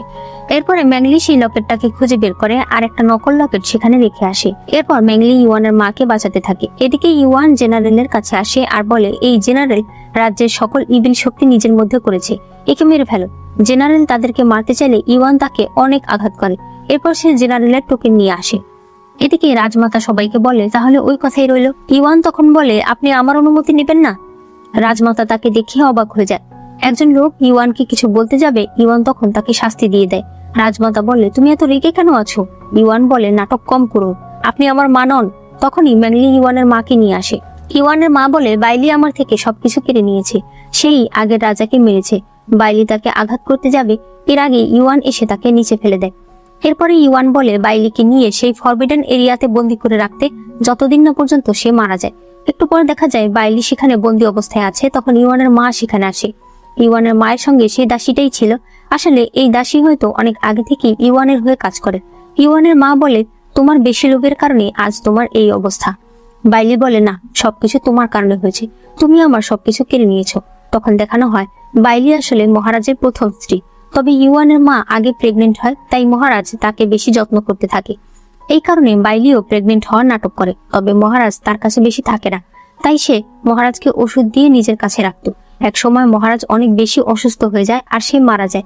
এরপরে ইওয়ানের জন্ম হয়, কিন্তু বাইলি ইওয়ানকে নিজের কাছে রেখে দেয় আর সবাইকে বলতে বলে যে ছোট রানী তার বাচ্চা জন্ম দিতে গিয়ে মারা গেছে। এর কিছুদিন পরেই বাইলি বুঝতে পারে সে নিজেও প্রেগনেন্ট। এরপরে তার ছেলের জন্ম হয়, কিন্তু সে বুঝতে পারে তার ছেলের স্পিরিচুয়াল পাওয়ার আসলে ভাঙা। এই কারণে সে সেটা ঠিক করার জন্য তাকে নিয়ে একটা জঙ্গলে যায়। সেখানে সে এই রোগের ওষুধও পায়। সে তার বাচ্চাকে নিচে রেখে ওষুধ এনে দেখতে পায় সেখানে তার বাচ্চা নেই। যেহেতু তার বাচ্চা হারিয়ে গেছে, তাই এখন ইওয়ানকে নিজের বাচ্চা বলা ছাড়া তার কাছে আর কোনো উপায় ছিল না। এসব শুনে ইওয়ানের মা চলে যেতে থাকলে বাইলি বলে, অন্যায় সব আমি করেছি, আমার ছেলেকে কিন্তু তুমি কোনো শাস্তি দেবে না। ইওয়ানের মা বলে, সে যদি আমার কোনো কাজে বাধা না দেয় তাহলে আমি তাকে কিছুই করব না। এরপরে ইওয়ান দাঁড়িয়েছিল। তখন তার সৈনিক তাকে ম্যাংলির আংটিটা দেয় আর বলে, ছোট রাজকুমার এটা দিতে বলেছে। একটু পর ইওয়ান ম্যাংলির কাছে আসে আর তাকে আংটিটা দেখিয়ে বলে, ইনচেন তোমাকে দিয়েছে। ম্যাংলি বলে, অবশেষে এটা আমি পেলাম, কবে থেকে আমি এটা খুঁজছি। ইওয়ান অবাক হয়ে বলে, এটা তাহলে তোমার? আমি ভেবেছি ইনচেন উপহার দিয়েছে। ম্যাংলি বলে, না, ওই দিন উনি আমাকে বাঁচিয়েছিল, হয়তো ওই সময় এটা আমার হাত থেকে পড়ে গিয়েছিল। এরপরে সে ইওয়ানের হাতে আংটিটা পরিয়ে দেয় আর বলে, আপনি আমাকে বাঁশি দিয়েছেন, তাই আমিও আপনাকে আংটিটা উপহার দিলাম। ইওয়ান বলে, খুবই বিশ্রী দেখতে। ম্যাংলি সেটা নিয়ে নিতে চায়, কিন্তু ইওয়ান বলে, থাক। এরপর সে ভেতরে গিয়ে তার সৈনিককে জিজ্ঞেস করে, তুমি কি জানো আংটি পরলে কি হয়? সৈনিক বলে, আমি শুনেছি কেউ যদি কাউকে আংটি পরায় তার মানে হলো ওই লোককে আর অন্য কেউ পছন্দ করতে পারবে না, সে একজনের সাথে এঙ্গেজ হয়ে গেছে। এই কথা শুনে ইওয়ান মুচকি হাসে। এরপরে মেংলি দেখতে পায় ইউচেন ইউসুসিক্টের একটা স্পেল করছে। সে তখন অবাক হয়, তাই সে ইনচেনের পিছু করে। এদিকে সানচা ইওয়ানের মায়ের অনেক খেয়াল রাখছিল। ইওয়ানের মা ইওয়ানকে বলে, সানচা অনেক ভালো একটা মেয়ে, ওর সাথে যেটা হয়েছে সেটা ওর দোষ না, তোমার সানচাকে মেনে নেওয়া উচিত। আজ যেহেতু একটা উৎসবের দিন, তাই সানচাকে নিয়ে তুমি বাইরে থেকে ঘুরে আসো। অন্যদিকে ইনচেন একটা ছাতা দেখতে পায় আর সে সেই ছাতার উপরে রং দিয়ে ফুল আঁকতে শুরু করে। তার আঁকা ফুল দেখে মেংলির মনে পড়ে একদিন সে তার ঘরে বসে এই ফুলটা আঁকছিল, তখন জিহ্যাং এই ফুলটা আঁকতে দেখেছিল। সে তখন দৌড়ে এসে বলে, জিহ্যাং। কিন্তু জিহ্যাং সরে যেতে চাইলে মেংলি বলে, তুমি কেন আমাকে ইগনোর করছো? জিহ্যাং বুঝতে পারে না মেংলি কি ভুলে গেছে যে জিহ্যাং তাকে মারতে চেয়েছিল। জিহ্যাং বলে, আমাকে ক্ষমা করে দাও, ওই দিন আমি তোমাকে বাঁচাতে পারিনি। মেংলি বলে, সত্যি তুমি জিহ্যাং? সে জিজ্ঞেস করে, কিন্তু তুমি তো ওই দিন। তখন জিহাং বলে, মাস্টার আমাকে বাঁচিয়েছে। ম্যাংলি এই কথায় কিছুটা অবাক হয়। এদিকে ইউয়ান সানচাকে নিয়ে ঘুরতে এসেছে, আর সে একটা জেট কিনে নেয়। এরপর সে সানচাকে বলে, মায়ের সামনে আমি তোমাকে কিছু বলিনি, কারণ আমি মায়ের সঙ্গে ঝগড়া করতে চাই না। তখনই সানচা ম্যাংলিকে আর জিহাংকে একসঙ্গে দেখতে পায়। ম্যাংলি বলে, মাস্টার আমাকে বলেছে সে সবার আত্মাকে একত্র করে রাখছে। আমি অ্যাম্বার হার্ট নিয়ে গেলে সে আমার ট্রাইবের লোকেদের বাঁচাতে পারবে। তখনই ইউয়ানও তাদেরকে দেখতে পায়। তারা দুজন হাত ধরেছিল, এটা দেখে ইউয়ান ম্যাংলিকে ধরে নিয়ে আসে। সে বলে, যে পুরুষই দেখো তাকেই পছন্দ হয়ে যায়। তুমি আমাকে আংটি পরিয়েছ, আবার ইনচানের সঙ্গে ভালোবাসার কথা বলছো। ম্যাংলি বলে, আপনার কি হিংসা হচ্ছে? ইউয়ান বলে, ফালতু কথা। ম্যাংলি ইউয়ানের জামার ভেতরে সেই জেটটা পায়। সে বলে, এটা আপনি আমার জন্য এনেছেন? ইউয়ান বলে, আমি কখন বললাম যে এটা আমি তোমার জন্য এনেছি? ম্যাংলি বলে, তাহলে এটার ভিতরে হরিণ কেন? আসলে একটু আগে ছোট রাজকুমারের সঙ্গে আমার হঠাৎ করেই দেখা হয়। এই বলে সে ইউয়ানের গালে একটা কিস করে, আর এরপর চলে যায়। ইউয়ান তো প্রচন্ড খুশি হয়ে যায়। পরদিন সানচা আর ইউয়ানের মা একসাথে বসলে ইউয়ানের মা বলে, সানচা তুমি ইউয়ানের সঙ্গে বেশি করে সময় কাটাও। সানচা বলে, মহারাজ ম্যাংলিকে পছন্দ করে, মহারাজের খুশিতেই আমি খুশি। সানচা তার দাসীকে ইশারা করলে দাসী বলে, ম্যাংলি শুধুমাত্র পুরুষদেরকে সিডিউস করে, মহারাজকে তো ফাঁসিয়েছে, আবার ছোট রাজকুমারকেও ছাড়ছে না। সানচা তার উপর রাগ দেখালে সে তখন নিচে বসে। রানী জিজ্ঞেস করে, ভালো করে বলো কি হয়েছে? দাসী বলে, ওই দিন ম্যাংলি ছোট রাজকুমারের সঙ্গে ছিল। মহারাজ যখন এটা দেখতে পেয়েছে, সে আমাদের ম্যাডামকে রাস্তার মাঝখানে ফেলে ম্যাংলিকে নিয়ে চলে গেছে। আমাদের ম্যাডামের কি কোনো সম্মান নেই? রাজমাতা তো এতে প্রচন্ড রেগে যায়। এরপরে রাজমাতা ম্যাংলিকে ডেকে পাঠায়। সে ম্যাংলিকে শাস্তি দিতে বলে। ম্যাংলি বলে, আমি কি করেছি? রাজমাতা বলে, মহারাজকে সিডিউস করেছো, আবার ইনচানের সঙ্গে অ্যাফেয়ার রেখেছো। তারা তার আঙ্গুল স্কুইজ করতে থাকে। একটু পর ইনচান এসে বলে, ওকে ছেড়ে দিন। কিছুক্ষণের মধ্যেই ইউয়ান আসে আর দাসীদেরকে সরে যেতে বলে। সে তার মাকে জিজ্ঞেস করে, এসবের মানে কি? তার মা বলে, আমি শুধুমাত্র একটা হরিণকে শাস্তি দিচ্ছি, আর এতেই দুই রাজকুমার এসে বাধা দিচ্ছে। ইউয়ান ম্যাংলির কাছে গিয়ে বসলে ম্যাংলি অজ্ঞান হয়ে পড়ে। ইউয়ান সবার সামনেই ম্যাংলিকে কোলে নিয়ে চলে আসে। এরপরে সে ম্যাংলির হাতে মলম লাগিয়ে দেয়। এদিকে ইউয়ানের মা তো প্রচন্ড রেগেছিল। পরদিনই ম্যাংলিকে আবারও রাজমাতা ডেকে আনে। ইউয়ান তাড়াতাড়ি সেখানে আসে। রাজমাতা বলে, এত চিন্তার কিছু নেই, আমি ম্যাংলিকে নিয়ম কানুন শেখাবো। আজ রাতে একটা ফ্যামিলি ফাংশন হবে, সেখানে আমি সানচাকে আমন্ত্রণ জানিয়েছি। রাতের বেলা রাজমাতা ম্যাংলিকে বলে সানচাকে ওয়াইন ঢেলে দিতে। সানচা বলে, এটা তো খারাপ দেখায়। রাজমাতা বলে, হরিণদের জাত সবসময় আমাদের দাসই থাকে। ম্যাংলি সানচাকে ওয়াইন ঢেলে দিয়ে যখন সে ইউয়ানকে ওয়াইন ঢালতে যায়, ইউয়ান বলে, আমি নিজেই করে নিতে পারবো। রাজমাতা বলে, ইউয়ান তোমার সঙ্গে সানচাকে খুব ভালো মানাবে। এই কথা শুনে ম্যাংলি বলে, আমি জগ ভরে নিয়ে আসছি। সে বাইরে এসে বলতে থাকে, আর মাত্র কয়েকটা দিন, এরপরেই আমি আশা করি আমি অ্যাম্বার হার্ট পেয়ে যাব, তাই আমাকে এগুলো নিয়ে ভাবলে চলবে না। এরপরে রাজমাতা একটু অসুস্থ ছিল, ম্যাংলি তাকে ওষুধ খাওয়ায়। এরপরেই রাজমাতার মুখ থেকে ব্লিডিং হতে শুরু করে। এই খবর ইউয়ানের কাছে যায়। ইউয়ান এসে জিজ্ঞেস করে, মাকে কে বিষ দিয়েছে? সানচা বলে, রাজমাতার শরীরে কিরিন বিষ পাওয়া গেছে। ইউয়ান বলে, কিরিন বিষ শুধুমাত্র হরিণদের কাছে পাওয়া যায়। রাজমাতা তখনই ম্যাংলিকে বন্দি করতে বলে, কিন্তু ইউয়ান বলে, হয়তো কোথাও ভুল হচ্ছে। রাজমাতা বলে, অন্ধ হয়ে যেও না, তোমার সামনেই সবকিছু। ম্যাংলিকে ধরে নিয়ে যাওয়া হয়। ইউয়ান জেলখানায় এসে জিজ্ঞেস করে, সত্যিই কি তুমি বিষ দিয়েছিলে? ম্যাংলি বলে, আপনি আমাকে বিশ্বাস করেন না? ইউয়ান বলে, তোমাদের পুরো ট্রাইব ধ্বংস হয়ে গেছে, একমাত্র তুমি বেঁচে আছো, তাহলে বিষ আর কোথা থেকে আসবে? ম্যাংলি বলে, যখন আপনি আমাকে বিশ্বাসই করেন না, তাহলে আমি আর কিছু বলে কি লাভ হবে? ইউয়ানও তখন সেখান থেকে চলে আসে। এরপরে ইউয়ান তার মায়ের কাছে গেলে তার মা বলে, আমি তো ওকে শুধুমাত্র নিয়মকানুন শেখাতে চেয়েছিলাম, কিন্তু ও তো আমাকে মারতেই চাইলো। ইউয়ান বলে, এর জন্য ওকে প্রতিদান দিতে হবে। একটু পর দেখা যায় ম্যাংলিকে বেঁধে রাখা হয়েছে। ইউয়ান সেখানে এসে তাকে বলে, তুমি কেন মার সাথে এরকম করেছো? ম্যাংলি কিছু না বললে ইউয়ান তাকে মারতে বলে। এরপর ইউয়ান বলে, সত্যি করে বলো তোমার আসল শত্রু কে? তারপরও ম্যাংলি কিছু না বললে ইউয়ান বলে, সমস্যা নেই, আমার ধৈর্য অনেক। সে আবারও সেই লোককে মারতে বলে, আর এরপর চলে আসে। এদিকে জিহাং এসেছিল তার মাস্টারের কাছে। সে বলে, মাস্টার, সত্যিই কি ডেমনরা ওই দিন আক্রমণ করেছিল? মাস্টার বলে, হঠাৎ এই কথা কেন জিজ্ঞেস করছো? জিহাং বলে, না এমনিতেই। মাস্টার জিহাংকে একটা জিনিস দেয় আর বলে এটা শাইনিউকে দিতে। এরপরে মাস্টার একটা সিক্রেট রুমে আসে, যেখানে বাইলি চিংহুয়ান নামে একজন মহিলার ছবি টাঙানো ছিল, আরেকটা মেমোরিয়াল ট্যাবলেট ছিল। মানে এই মহিলা বাইলি বংশের কেউ একজন হবে। মাস্টার বলে, তুমি চিন্তা করো না, ওই দিন খুব শীঘ্রই আসবে। জিহাং লুকিয়ে এই সবকিছু দেখছিল। এদিকে আবারও ইউয়ান ম্যাংলির কাছে আসে। সে বলে, আমি আরেকবার সুযোগ দিচ্ছি, সত্যি করে বলো তুমি কেন মাকে মারতে চেয়েছিলে? ম্যাংলি কোনো কথা না বললে এইবার ইওয়ান ম্যাংলির এসেন্স ভেঙে ফেলে। আড়াল থেকে সাঞ্চা তাদেরকে দেখছিল। ইওয়ান ম্যাংলিকে চরম কষ্ট দেওয়ার পর সেখান থেকে চলে যায়। এরপরে সাঞ্চা ম্যাংলির কাছে আসে। ম্যাংলি বলে, তুমি কেন এসেছো? সাঞ্চা বলে, প্রথমবার যখন আমি তোমাকে দেখেছিলাম ওই দিনও ইওয়ান তোমাকে শাস্তি দিচ্ছিল, আর আজও তোমাকে শাস্তি দিচ্ছে। ওই দিন তোমাকে শাস্তি পেতে দেখে আমার খারাপ লেগেছিল, কিন্তু আজ আমার একটুও খারাপ লাগছে না। সে ম্যাংলিকে ধরে বলে, তোমার জন্য ইওয়ান এখন আমার দিকে ফিরেও তাকায় না।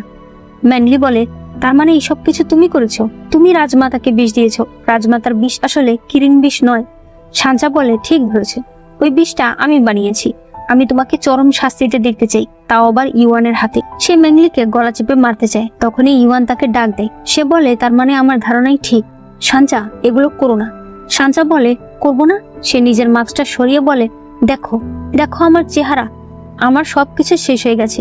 আমি তাহলে এখন কি করব? আমি তারপরও তোমার হতে পারতাম, কিন্তু এই মেয়ের জন্য সেগুলো কিছুই হচ্ছে না।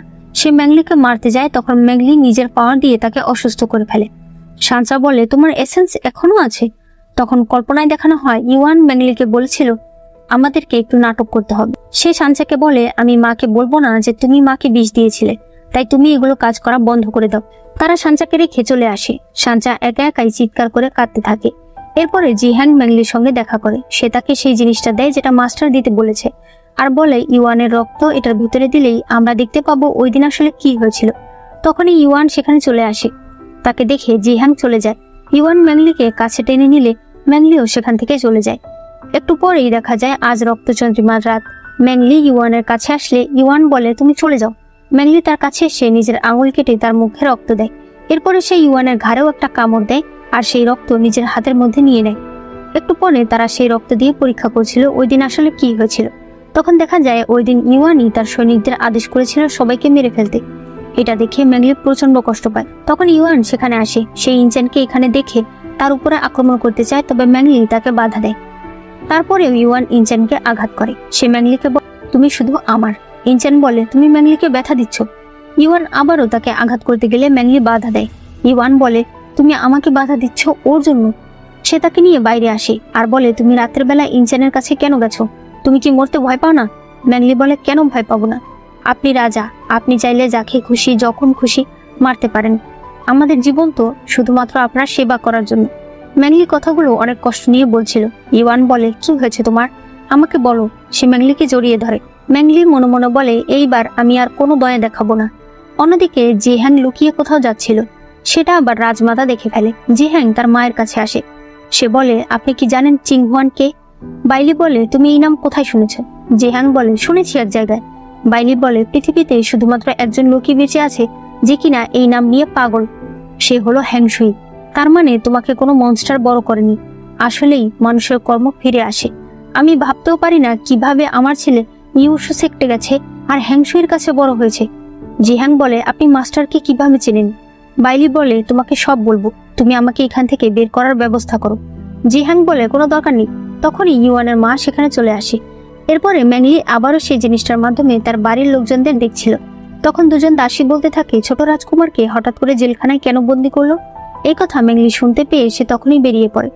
এরপরে ইওয়ান তার মায়ের কাছে গিয়ে জিজ্ঞেস করে যে ইনচানকে কেন বন্দি করেছে। তখন দাসী বলে, ইমমর্টালের কাছে বড় হয়েছে। তার মা বলে, ও হয়তো কোনো কিছু প্ল্যানিং করছে, তাই ওকে এখন জেলখানায় রাখাই ভালো হবে। এরপরে ম্যাংলি ইনচানের কাছে আসে। সে বলে, 6 দিন পর ইওয়ানের জন্মদিন, ওই দিন আমি তোমাকে বাঁচাবো, তাই এর আগে তুমি সাবধানে থেকো। এরপর দেখা যায় ইওয়ানের জন্মদিন চলে এসেছে। ম্যাংলি একটা লাল জামা পরে তার কাছে আসে। একটু পরেই ফায়ারওয়ার্কস জ্বলতে থাকে। ম্যাংলি ইওয়ানকে হ্যাপি বার্থডে বলে। ইওয়ান বলে, ম্যাংলি তুমি আজীবন আমার সাথে থাকবে তো? তখন ইওয়ানের আংটিটা জ্বলতে শুরু করে আর ইওয়ান অজ্ঞান হয়ে যায়। ম্যাংলি মনে মনে বলে, এই স্বপ্ন কোনোদিনও পূরণ হবে না। ম্যাংলি ইওয়ানকে বিছানায় শুইয়ে তার টোকেনটা নিয়ে আসে, কিন্তু দেখা যায় ইওয়ান আসলে জেগেছে। ম্যাংলি জেলখানার সকল গার্ডদের মেরে জিহ্যাংকে যখনই নিয়ে যাবে তখনই ইওয়ান সেখানে চলে আসে। সে দেখতে পায় ম্যাংলি জিহানের হাত ধরে আছে। ইওয়ান প্রচন্ড রেগে যায় আর জিহানকে মেরে ফেলতেই যাবে, কিন্তু ম্যাংলি তার সামনে চলে আসে আর সেই আঘাত তার গায়ে লেগে যায়। ইওয়ান বলে, ওর জন্য তুমি নিজেকে আঘাত করছো। ম্যাংলি নিজের হেয়ারপিন ইওয়ানের গলায় ধরে বলে, ওকে ছেড়ে দাও। ইওয়ান বলে, ওর জন্য তুমি আমাকে মারতে রাজি আছো? ভালোই তো। ম্যাংলি জিহানকে বলে তাড়াতাড়ি চলে যেতে। এরপরে দেখা যায় ম্যাংলি একটা বড় খাঁচার ভেতরে বন্দি আছে। ইওয়ান বলে, সত্যি করে বলো তুমি কেন আমাকে নিজের থেকে দূরে সরিয়ে দিচ্ছ? কেন তুমি ইনচেনকে বাঁচানোর জন্য এত মরিয়া হয়ে উঠেছ? ম্যাংলি বলে, কারণ উনি আমাকে একবার বাঁচিয়েছে। ইওয়ান এই কথা বিশ্বাস করে না আর সেই পুরো জায়গাটাকে সিল করে দিয়ে চলে যায়। অন্যদিকে জিহ্যাং পালাতে পালাতে একটা জায়গায় এসে পড়ে। তার শরীরে আর শক্তি ছিল না। তখন সেখানে সাঞ্চা চলে আসে। এরপরে ইওয়ান ম্যাংলির সঙ্গে কাটানো দিনগুলোর কথা মনে করছিল। তখন সাঞ্চা ইনচেনকে নিয়ে আসে। ইওয়ান ইনচেনকে বেঁধে ম্যাংলির কাছে নিয়ে আসে। ম্যাংলি বলে, তুমি এগুলো কি করছো? ইওয়ান কিছু স্পেল করে সেই খাঁচার ভেতর ঢুকে যায় আর সে ম্যাংলিকে ধরে বলে, বলো যে তুমি আমাকে ভালোবাসো। ম্যাংলি চুপ করে থাকলে ইওয়ান বলে, এখন তুমি আমাকে মিথ্যে কথাটাও বলতে পারছো না। সে জোর করে ম্যাংলিকে কিস করতে থাকে। তখন ইনচেনকেও নিয়ে যাওয়া হয়। ম্যাংলি ইওয়ানকে ধাক্কা দিয়ে একটা থাপ্পড় মারে। ইওয়ান তাকে ধরে বলে, তুমি আমার কাছ থেকে বাঁচতে পারবে না। সে তার কাঁধের উপর নিজের নাম লেখা দেখতে পায়। এরপরে সেখানে কামড় দেয়। একটু পরে আমাদেরকে ড্রামার প্রথম সিনটাই দেখানো হয়, যেখানে ম্যাংলি শুয়েছিল। এরপরে ইওয়ান কিছু নাচনিয়ালীদের নিয়ে আসে যারা নাচ করছিল, আর ম্যাংলি তাদের মাঝখানে বসেছিল। একজন ইওয়ানের সঙ্গে ফ্লার্ট করছিল। হঠাৎ করেই সেই মেয়ের হাত থেকে একটু ওয়াইন ম্যাংলির গায়ে পড়ে গেলে ইওয়ান এসে তার গলা চেপে ধরে আর বলে, আমার জিনিসে হাত দেবে না। সে তাদেরকে বের করে দেয়। এদিকে সাঞ্চা আসে ম্যাংলির ঘরে। তখন সে সেই জিনিসটা দেখতে পায়। এরপরে সাঞ্চা ম্যাংলির কাছে আসে। সে বলে, আমি তোমাকে কি বলে ডাকবো, ম্যাংলি নাকি শ্যাংইউ? ম্যাংলি প্রচন্ড অবাক হয়ে যায়। এরপরই দেখা যায় সেখানে সবাই চলে এসেছে। শ্যাংইউকে সাঞ্চা বলে, ও একটা ইমমর্টাল। সে তাকে মারার জন্য স্পেল তৈরি করে দেখা যায় সেই স্পেলটা ভেঙে গেছে।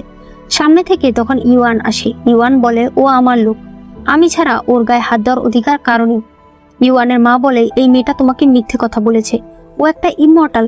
তখন সে সেই যন্ত্রটা দেখায়, যার মাধ্যমে দেখা যায় ম্যাংলির আগেই বিয়ে হয়ে গেছে জিহ্যাং নামে ইউশু সেক্টর এক শিষ্যের সাথে। ইওয়ান ম্যাংলির দিকে তাকিয়ে তলোয়ার বের করে তার লোকেদের দিকে ধরে আর বলে, তো? তার মা বলে, একটা ইমমর্টালের জন্য তুমি তোমার লোকেদের বিরুদ্ধে যাচ্ছ? ইওয়ান বলে, ও ইমমর্টাল তো কি হয়েছে, আমি ওকেই ভালোবাসি। তার মা বলে, তুমি ডেমনদের রাজা হয়ে এই কথা বলছো? ইওয়ান তখন তার মাথার মুকুটটা ফেলে দেয় আর বলে, নিন, আজ থেকে আমি আর রাজা না। ইওয়ানের মা বলে, ইমমর্টালরা আজীবন আমাদের শত্রু, তাই যে ইমমর্টালদের পক্ষে থাকবে সেও আমাদের শত্রু। সবাই মিলে তখন স্পেল তৈরি করে আর সেটা ইওয়ানের দিকে দিয়ে দেওয়া হয়। একটার পর একটা আঘাত ইওয়ানের গায়ে লাগছিল। তারপরও সে ম্যাংলির কাছে আসে। ম্যাংলি বলে, তুমি আমার জন্য এগুলো কেন করছো? ইওয়ান বলে, এখনো তোমার সঙ্গে দেখা স্বপ্নগুলো আমি পূরণ করিনি। সে খাঁচাটা নষ্ট করে দিয়ে ম্যাংলিকে নিয়ে সেখান থেকে চলে আসে। ম্যাংলি বলে, তুমি আমার জন্য কেন সবকিছু ছেড়ে আসলে? তুমি জানো আমি ইমমর্টাল, তুমি জানো আমি আরেকজনের স্ত্রী। ইওয়ান বলে, না, তুমি শুধু আমার। আমি জানতেও চাই না তুমি আগে কি ছিলে, তুমি শুধু ম্যাংলি। তখনই তুষার পড়তে থাকে।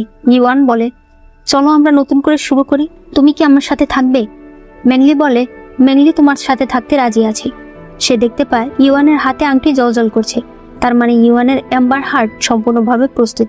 সে তখন বলে, কিন্তু শ্যাংইউ থাকবে না। সে তার হার্টে আঘাত করে দেয়। এরপর বলে, অতীত ভুলে যাব? কি করে ভুলে যাব যে তুমি আমার বাবাকে মেরেছো, তুমি আমার ট্রাইবের সকল লোকেদের মেরেছো? সে তার হার্ট বের করে নেয়। ইওয়ান এসবের কিছু বুঝতে পারে না। তখনই জিহ্যাং সেখানে আসে আর সে বলে, আমরা এই হার্টের জন্য অনেক অপেক্ষা করেছি।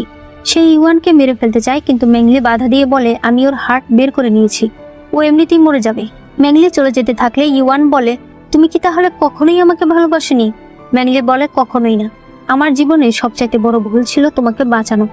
এরপরে ম্যাংলি জিহ্যাংয়ের সঙ্গে চলে যায়। একটু পরেই আকাশের চাঁদ লাল হয়ে যায়। দেখা যায় ইওয়ানের সকল চুল সাদা হয়ে গেছে আর ম্যাংলিও রাস্তায় অজ্ঞান হয়ে যায়।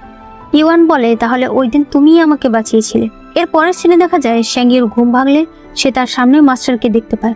মাস্টার বলে, আমি এম্বার হার্ট তার জায়গার মতো রেখে এসেছি।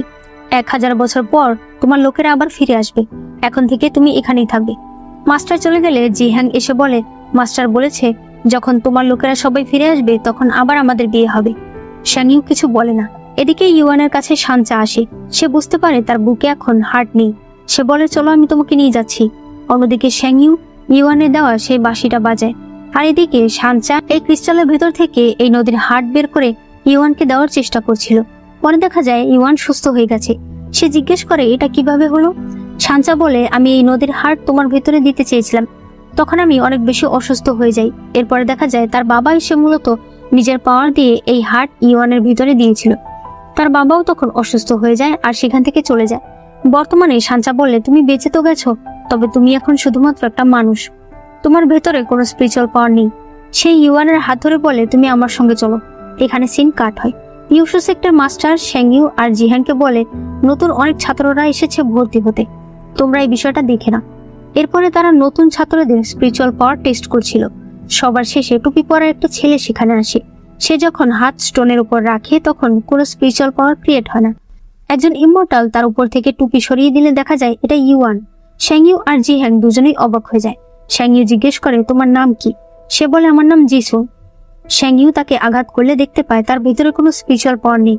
শেংইউ বলে, তুমি টুপি কেন পরেছিলে? ইউয়ান বলে, আমার সাদা চুল, তাই আমি ঢেকে রাখি। শেংইউ তার কাছে এসে তার মুখটা ভালো করে দেখতে থাকে। এরপর সে বলে, আজ থেকে আমি তোমার মাস্টার, তুমি আমার সব কথা শুনবে। সে খুশি হয়ে বলে, জি মাস্টার। এরপরে শেংইউ ঘরে জিহানকে বলে, জিহান তুমি এখানে কি করছো?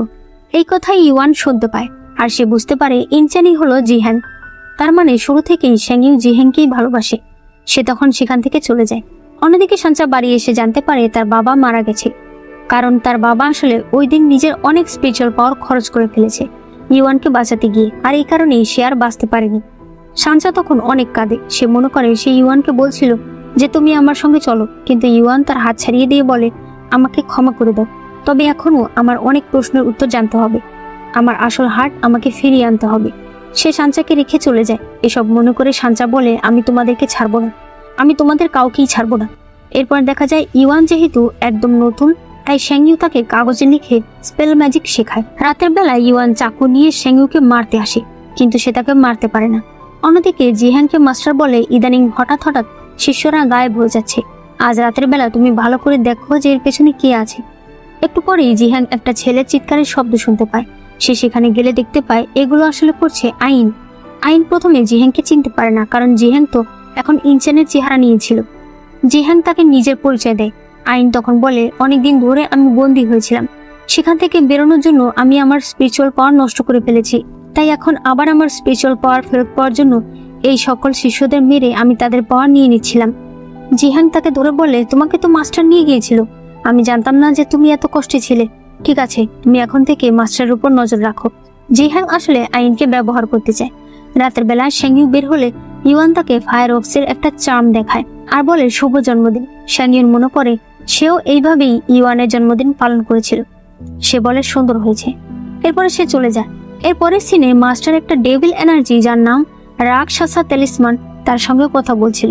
সে বলে, আমরা কিন্তু কোনো ভুল করতে পারবো না, তোমার টার্গেটদেরকে রাক্ষসা প্যালেসে পাঠিয়ে দাও। পরদিন মাস্টার জিহান আর শেংইউকে একটা জিনিস দেয় আর বলে, এটা নিয়ে তোমাদেরকে দূরে কোথাও যেতে হবে। এটা ওপেন করলে তোমরা রাক্ষসা প্যালেসে পৌঁছে যাবে। সেখানে তোমরা হয়তো অনেক অদ্ভুত ধরনের জিনিস দেখতে পারো, তবে মনে রাখবে তোমরা কিন্তু সেই প্যালেসটা ধ্বংস করতে যাবে। রাতের বেলা ইউয়ান শেংইউকে বলে, আপনি কোথায় যাচ্ছেন? আমিও যাব আপনার সাথে। শেংইউ বলে, তুমি শুধুমাত্র একটা মানুষ। ইউয়ান বলে, আমি আপনার সাথে যেতে চাই। পরদিন মাস্টারের কাছে বিদায় নিয়ে তারা তিনজন চলে যায়। এদিকে সাঞ্চাও তাদেরকে ফলো করতে থাকে। অন্যদিকে মাস্টার নিজের সিক্রেট রুমে একটা ফরমেশন সৃষ্টি করে। শেংইউ আর জিহান মাস্টারের জিনিসটা বের করে আর সেটাকে তারা ওপেন করতে চাইলেই তারা সবাই সেটার ভেতর ঢুকে যায়, এমনকি সাঞ্চাও। আইন দৌড়ে দৌড়ে আসছিল আর সেও সেটার মধ্যে চলে যায়। এরপরে অন্য একটি দুনিয়া দেখানো হয়, যেগুলো ছিল মানুষদের জীবন।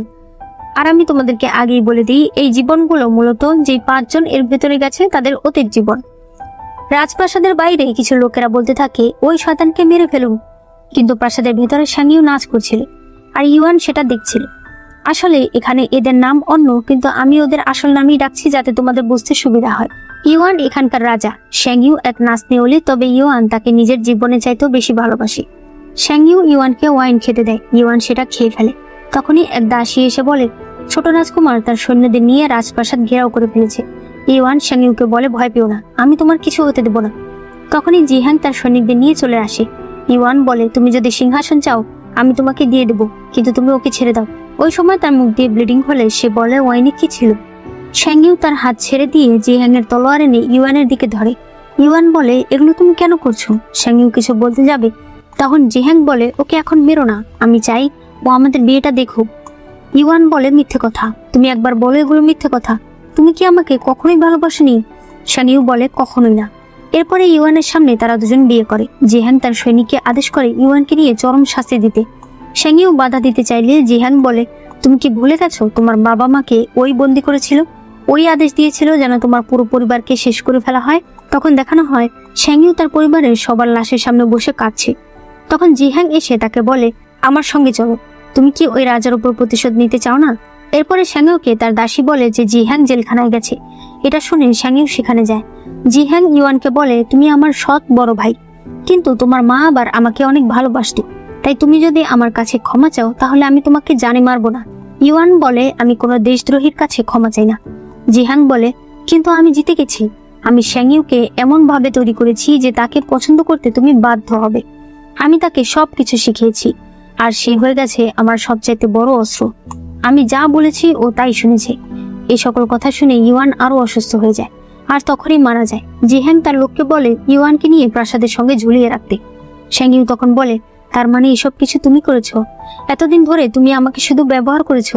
আমি তাহলে একটা ভুল মানুষকে বিশ্বাস করেছি। সে একেবারে প্রাসাদের ছাদে উঠে যায়। জিহ্যাং বলে, মাথা ঠান্ডা করো, আমি তোমাকে ব্যবহার করেছি ঠিকই, কিন্তু আমি তোমাকে বড় করেছি। আমি তোমাকে সবকিছু শিখিয়েছি। তুমি এখন এই রাজ্যের মহারানী। শ্যাংইউ বলে, আমারই দোষ, আমার কারণে ইউয়ান আজ বেঁচে নেই। সেও তখন ছাদ থেকে ঝাঁপ দেয়। নিচ থেকে শ্যাংইউ বলতে থাকে, এই জন্মে তো পারলাম না, পরের জন্মে আমি অবশ্যই তোমার সাথে থাকবো। এরপরে শ্যাংইউর যখন ঘুম ভাঙে তখন সে সামনে ইউয়ানকে দেখতে পায়। সে তাকে জড়িয়ে ধরে। ইউয়ান বলে, মহারাজ, আপনি কি আবারও খারাপ স্বপ্ন দেখেছেন? ইউয়ান নিচে বসে বলে, মহারাজ, আপনাকে এবার রাজদরবারে যেতে হবে। শ্যাংইউ তো একদম অবাক হয়ে যায়। রাজদরবারে আসলে সে দেখতে পায় সে এখানকার রাজা, আর এই রাজ্যে মহিলা পুরুষ সমান। মেয়েরাও সমানভাবে রাজ্যের মন্ত্রী এবং অন্যান্য কাজে থাকে। একজন মন্ত্রী বলে, মহারাজ, এবার আপনার বিয়ে করে নেওয়া উচিত। একটু পরেই মন্ত্রীরা সেখানে মারামারি লেগে যায়। ঘরে এসে শ্যাংইউ ইউয়ানের মুখটা ভালো করে দেখে। সে বলে, তোমার চোখের নিচে তিলটা? ইউয়ান বলে, জন্ম থেকেই আছে। শ্যাংইউর মনে পড়ে আগের জন্মে সে ইউয়ানের চোখের নিচে একটা তিল দিয়ে দিয়েছিল, আর বলেছিল চোখের নিচে যাদের তিল থাকে তারা নাকি জীবনে শুধু একজনকেই ভালোবাসে। আমি অনেক লোভী, আমি চাই না মহারাজ অন্য কাউকে ভালোবাসুক। ইউয়ান বলে, ঠিক আছে, আমি শুধু একজনকেই ভালোবাসবো। তখনই একজন সৈনিক এসে বলে, রাজ উপদেষ্টা আর ছোট রাজকুমারী এসেছে আপনার সঙ্গে দেখা করতে। তারা ভেতরে আসলে দেখা যায় এটা হলো জিহ্যাং আর সানচা। বাহিরে আইন একটা ব্রিজের উপর অপেক্ষা করছিল। তখন জিহ্যাং সেখানে এসে বলে, ঠান্ডার মধ্যে তুমি এখানে কেন দাঁড়িয়ে আছো? সে তার শীতের জামাটা তাকে পরিয়ে দেয়। আসলে এই জীবনে জিহ্যাং আর আইন স্বামী স্ত্রী। রাতের বেলা কেউ একজন লুকিয়ে সানচার সঙ্গে দেখা করতে আসে। আমরা দেখতে পাই এটা হলো ইউয়ান। পরদিন শ্যাংইউ মন্ত্রীদেরকে জিহ্যাং এর ব্যাপারে জিজ্ঞেস করে সে জানতে পারে যে জিহ্যাং এই জীবনে খুবই ভালো একজন মানুষ। শ্যাংইউ ভাবতে থাকে, গত জীবনে জিহ্যাং আমার সঙ্গে যেটা করেছে সেটা না হয় আমি ভুলে যাব, কিন্তু ইউয়ান যে আমাকে কত ভালোবাসতো সেটা আমি বলতে পারবো না। একটু পর ইউয়ান শ্যাংইউর ঘরে আসে একটা চাকু নিয়ে।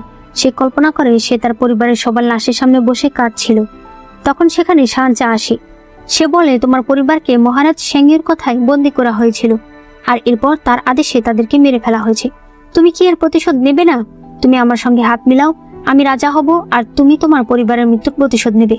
নিশ্চয়ই তোমরা বুঝতে পারছো এই জীবনে শ্যাংইউ আর ইউয়ানের ক্যারেক্টার বদল হয়ে গেছে। মানে গত জীবনে শ্যাংইউ যে কষ্ট করেছে সেটা এই জীবনে ইউয়ান দেখবে, আর ইউয়ান যে কষ্ট করেছে সেটা শ্যাংইউ ভোগ করবে। এরপরে দেখা যায় আইন মাথা ব্যথায় মাটিতে পড়ে গেছে। আসলে এই জীবনে সে অনেক বেশি অসুস্থ। জিহ্যাং তার স্বাস্থ্য নিয়ে অনেক চিন্তায় ছিল। এরপরে দেখা যায় সানচা বলছে, এই জিহ্যাং রাজার প্রতি একটু বেশি লয়াল। সে তখন একটা ওষুধ বের করে আর বলে, শুনেছি আজ নাকি সে মহারাজের সঙ্গে দেখা করবে। সে সেই ওষুধটা দাসীকে দেয়।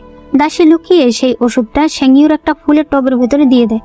রাতের বেলা সত্যি জিহ্যাং শ্যাংইউর কাছে একটা রিপোর্ট নিয়ে আসে। হঠাৎ করে একজন লোক এসে বলে জিহ্যাং এর স্ত্রী অনেক বেশি অসুস্থ। শ্যাংইউ বলে, ঠিক আছে, আপনি বাড়ি যান। তারা চলে গেলে শ্যাংইউর শরীর খারাপ হতে থাকে। তখন ইউয়ান সেখানে আসে। ওইদিকে সানচা রাজ্যের কিছু মন্ত্রীদেরকে নিয়ে প্রাসাদের দিকে আসতে থাকে।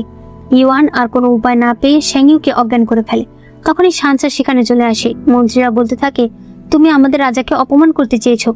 সে ইউয়ানকে বন্দী করতে বলে। সানচা সেই দাসীর উপর প্রচন্ড রেগে যায়, আর সে দাসীকে গলা টিপে মেরে ফেলে। এরপরে শ্যাংইউর জ্ঞান ফিরলে সে জিজ্ঞেস করে, ইউয়ান কোথায়? তারা বলে ইউয়ানকে তারা জেলে বন্দী করে দিয়েছে। শ্যাংইউ তখনই জেলখানায় যায়, আর সেই সকল লোকেদেরকে বলতে থাকে, আমি কি বলেছি ওকে শাস্তি দিতে? সে ইউয়ানের চেহারায় হাত রাখলেই ইউয়ান অজ্ঞান হয়ে যায়। এদিকে জিহ্যাংরা এই খবর শুনতে পেয়ে বুঝতে পারে নিশ্চয়ই এটা কোনো প্ল্যানিং ছিল। হয়তো কেউ মহারাজের সঙ্গে জিহ্যাংকে ফাঁসতে চেয়েছিল। জিহ্যাং তার সৈনিককে বলে ইউয়ানের ব্যাপারে ভালো করে খোঁজ নিতে। অন্যদিকে ইউয়ান ইচ্ছা করে নিজের হাত কেটে ফেলে। শ্যাংইউ সেখানে এসে বলে, তুমি কি করছো? ইউয়ান বলে, আমি একটা ফানুস বানাচ্ছিলাম। আপনি আমাকে বাঁচিয়েছেন, তাই আমি আপনার জন্য কিছু উইশ লিখতে চাইছিলাম। শ্যাংইউ দেখতে পায় তার হাত থেকে রক্ত পড়ছে। সে তখন সেই হাতে ওষুধ লাগিয়ে দেয়। এরপরে তারা দুজন মিলে আকাশে ফানুস উড়িয়ে দেয়। পরদিন জিহ্যাং শ্যাংইউকে একটা রিপোর্ট দেয় আর বলে যে ইউয়ান বর্তমান যে পরিচয় আছে এটা তার নকল পরিচয়, তাই তাকে বন্দি করা উচিত। এরপরে সত্যি ইউয়ানকে বন্দি করা হয়। একটু পর শ্যাংইউ সেখানে যায় আর বলে, সত্যি করে বলো তুমি আসলে কে? ইউয়ান বলে, আমি যেই হই না কেন আমি সব সময় আপনার সাথে সৎভাবেই থেকেছি। শ্যাংইউর মনে পড়ে আগের জন্মেও তার পরিচয় ফাঁস হয়ে গিয়েছিল। এই কারণেই মন্ত্রীরা রাজপ্রাসাদের বাইরে বলছিল ওই শয়তানকে মেরে ফেলুন। কিন্তু ইউয়ান শ্যাংইউকে বলে, আমি বিশ্বাস করি তুমি কখনো আমার ক্ষতি করবে না। শ্যাংইউ বলেছিল, আমি সব সময় আপনার সাথে সৎভাবেই থেকেছি। এরপরেই মূলত শ্যাংইউ বুঝতে পারে এটা তাদের পরবর্তী জীবন এবং এখানে সেই ইউয়ানের জীবনটাই কাটাচ্ছে। আর এখন ইউয়ান হয়তো তাকে মেরে ফেলবে। এসব জানতে পেরেও সে ইউয়ানকে জেলখানা থেকে নিয়ে আসে। এরপরে আইন প্রাসাদের বাইরে দাঁড়িয়েছিল। হঠাৎ করেই সাঞ্চার লোকেরা এসে বলে যে ছোট রাজকুমারী আপনাকে ডাকছে। একটু পর জিহ্যাং সেখানে আসলে দাসী বলে যে ম্যাডামকে ছোট রাজকুমারী নিয়ে গেছে। জিহ্যাং সেখানে গেলে সাঞ্চা বলে, আপনি আমার হয়ে কাজ করুন। জিহ্যাং বলে, স্বপ্নেও না। সে আইনকে নিয়ে চলে আসতে থাকে। তখন সাঞ্চা বলে, আপনার স্ত্রীর রোগের ওষুধ আমার কাছে আছে। জিহ্যাং বলে, দরকার নেই। মানে এই জীবনে জিহ্যাং সত্যিই ভালো। সে তার মহারাজের সঙ্গে বিশ্বাসঘাতকতা করতে রাজি না। রাতের বেলা শ্যাংইউ ইউয়ানকে কোথাও যেতে দেখলে সে তাকে ফলো করে। সে দেখতে পায় ইউয়ান সাঞ্চার কাছে এসেছে।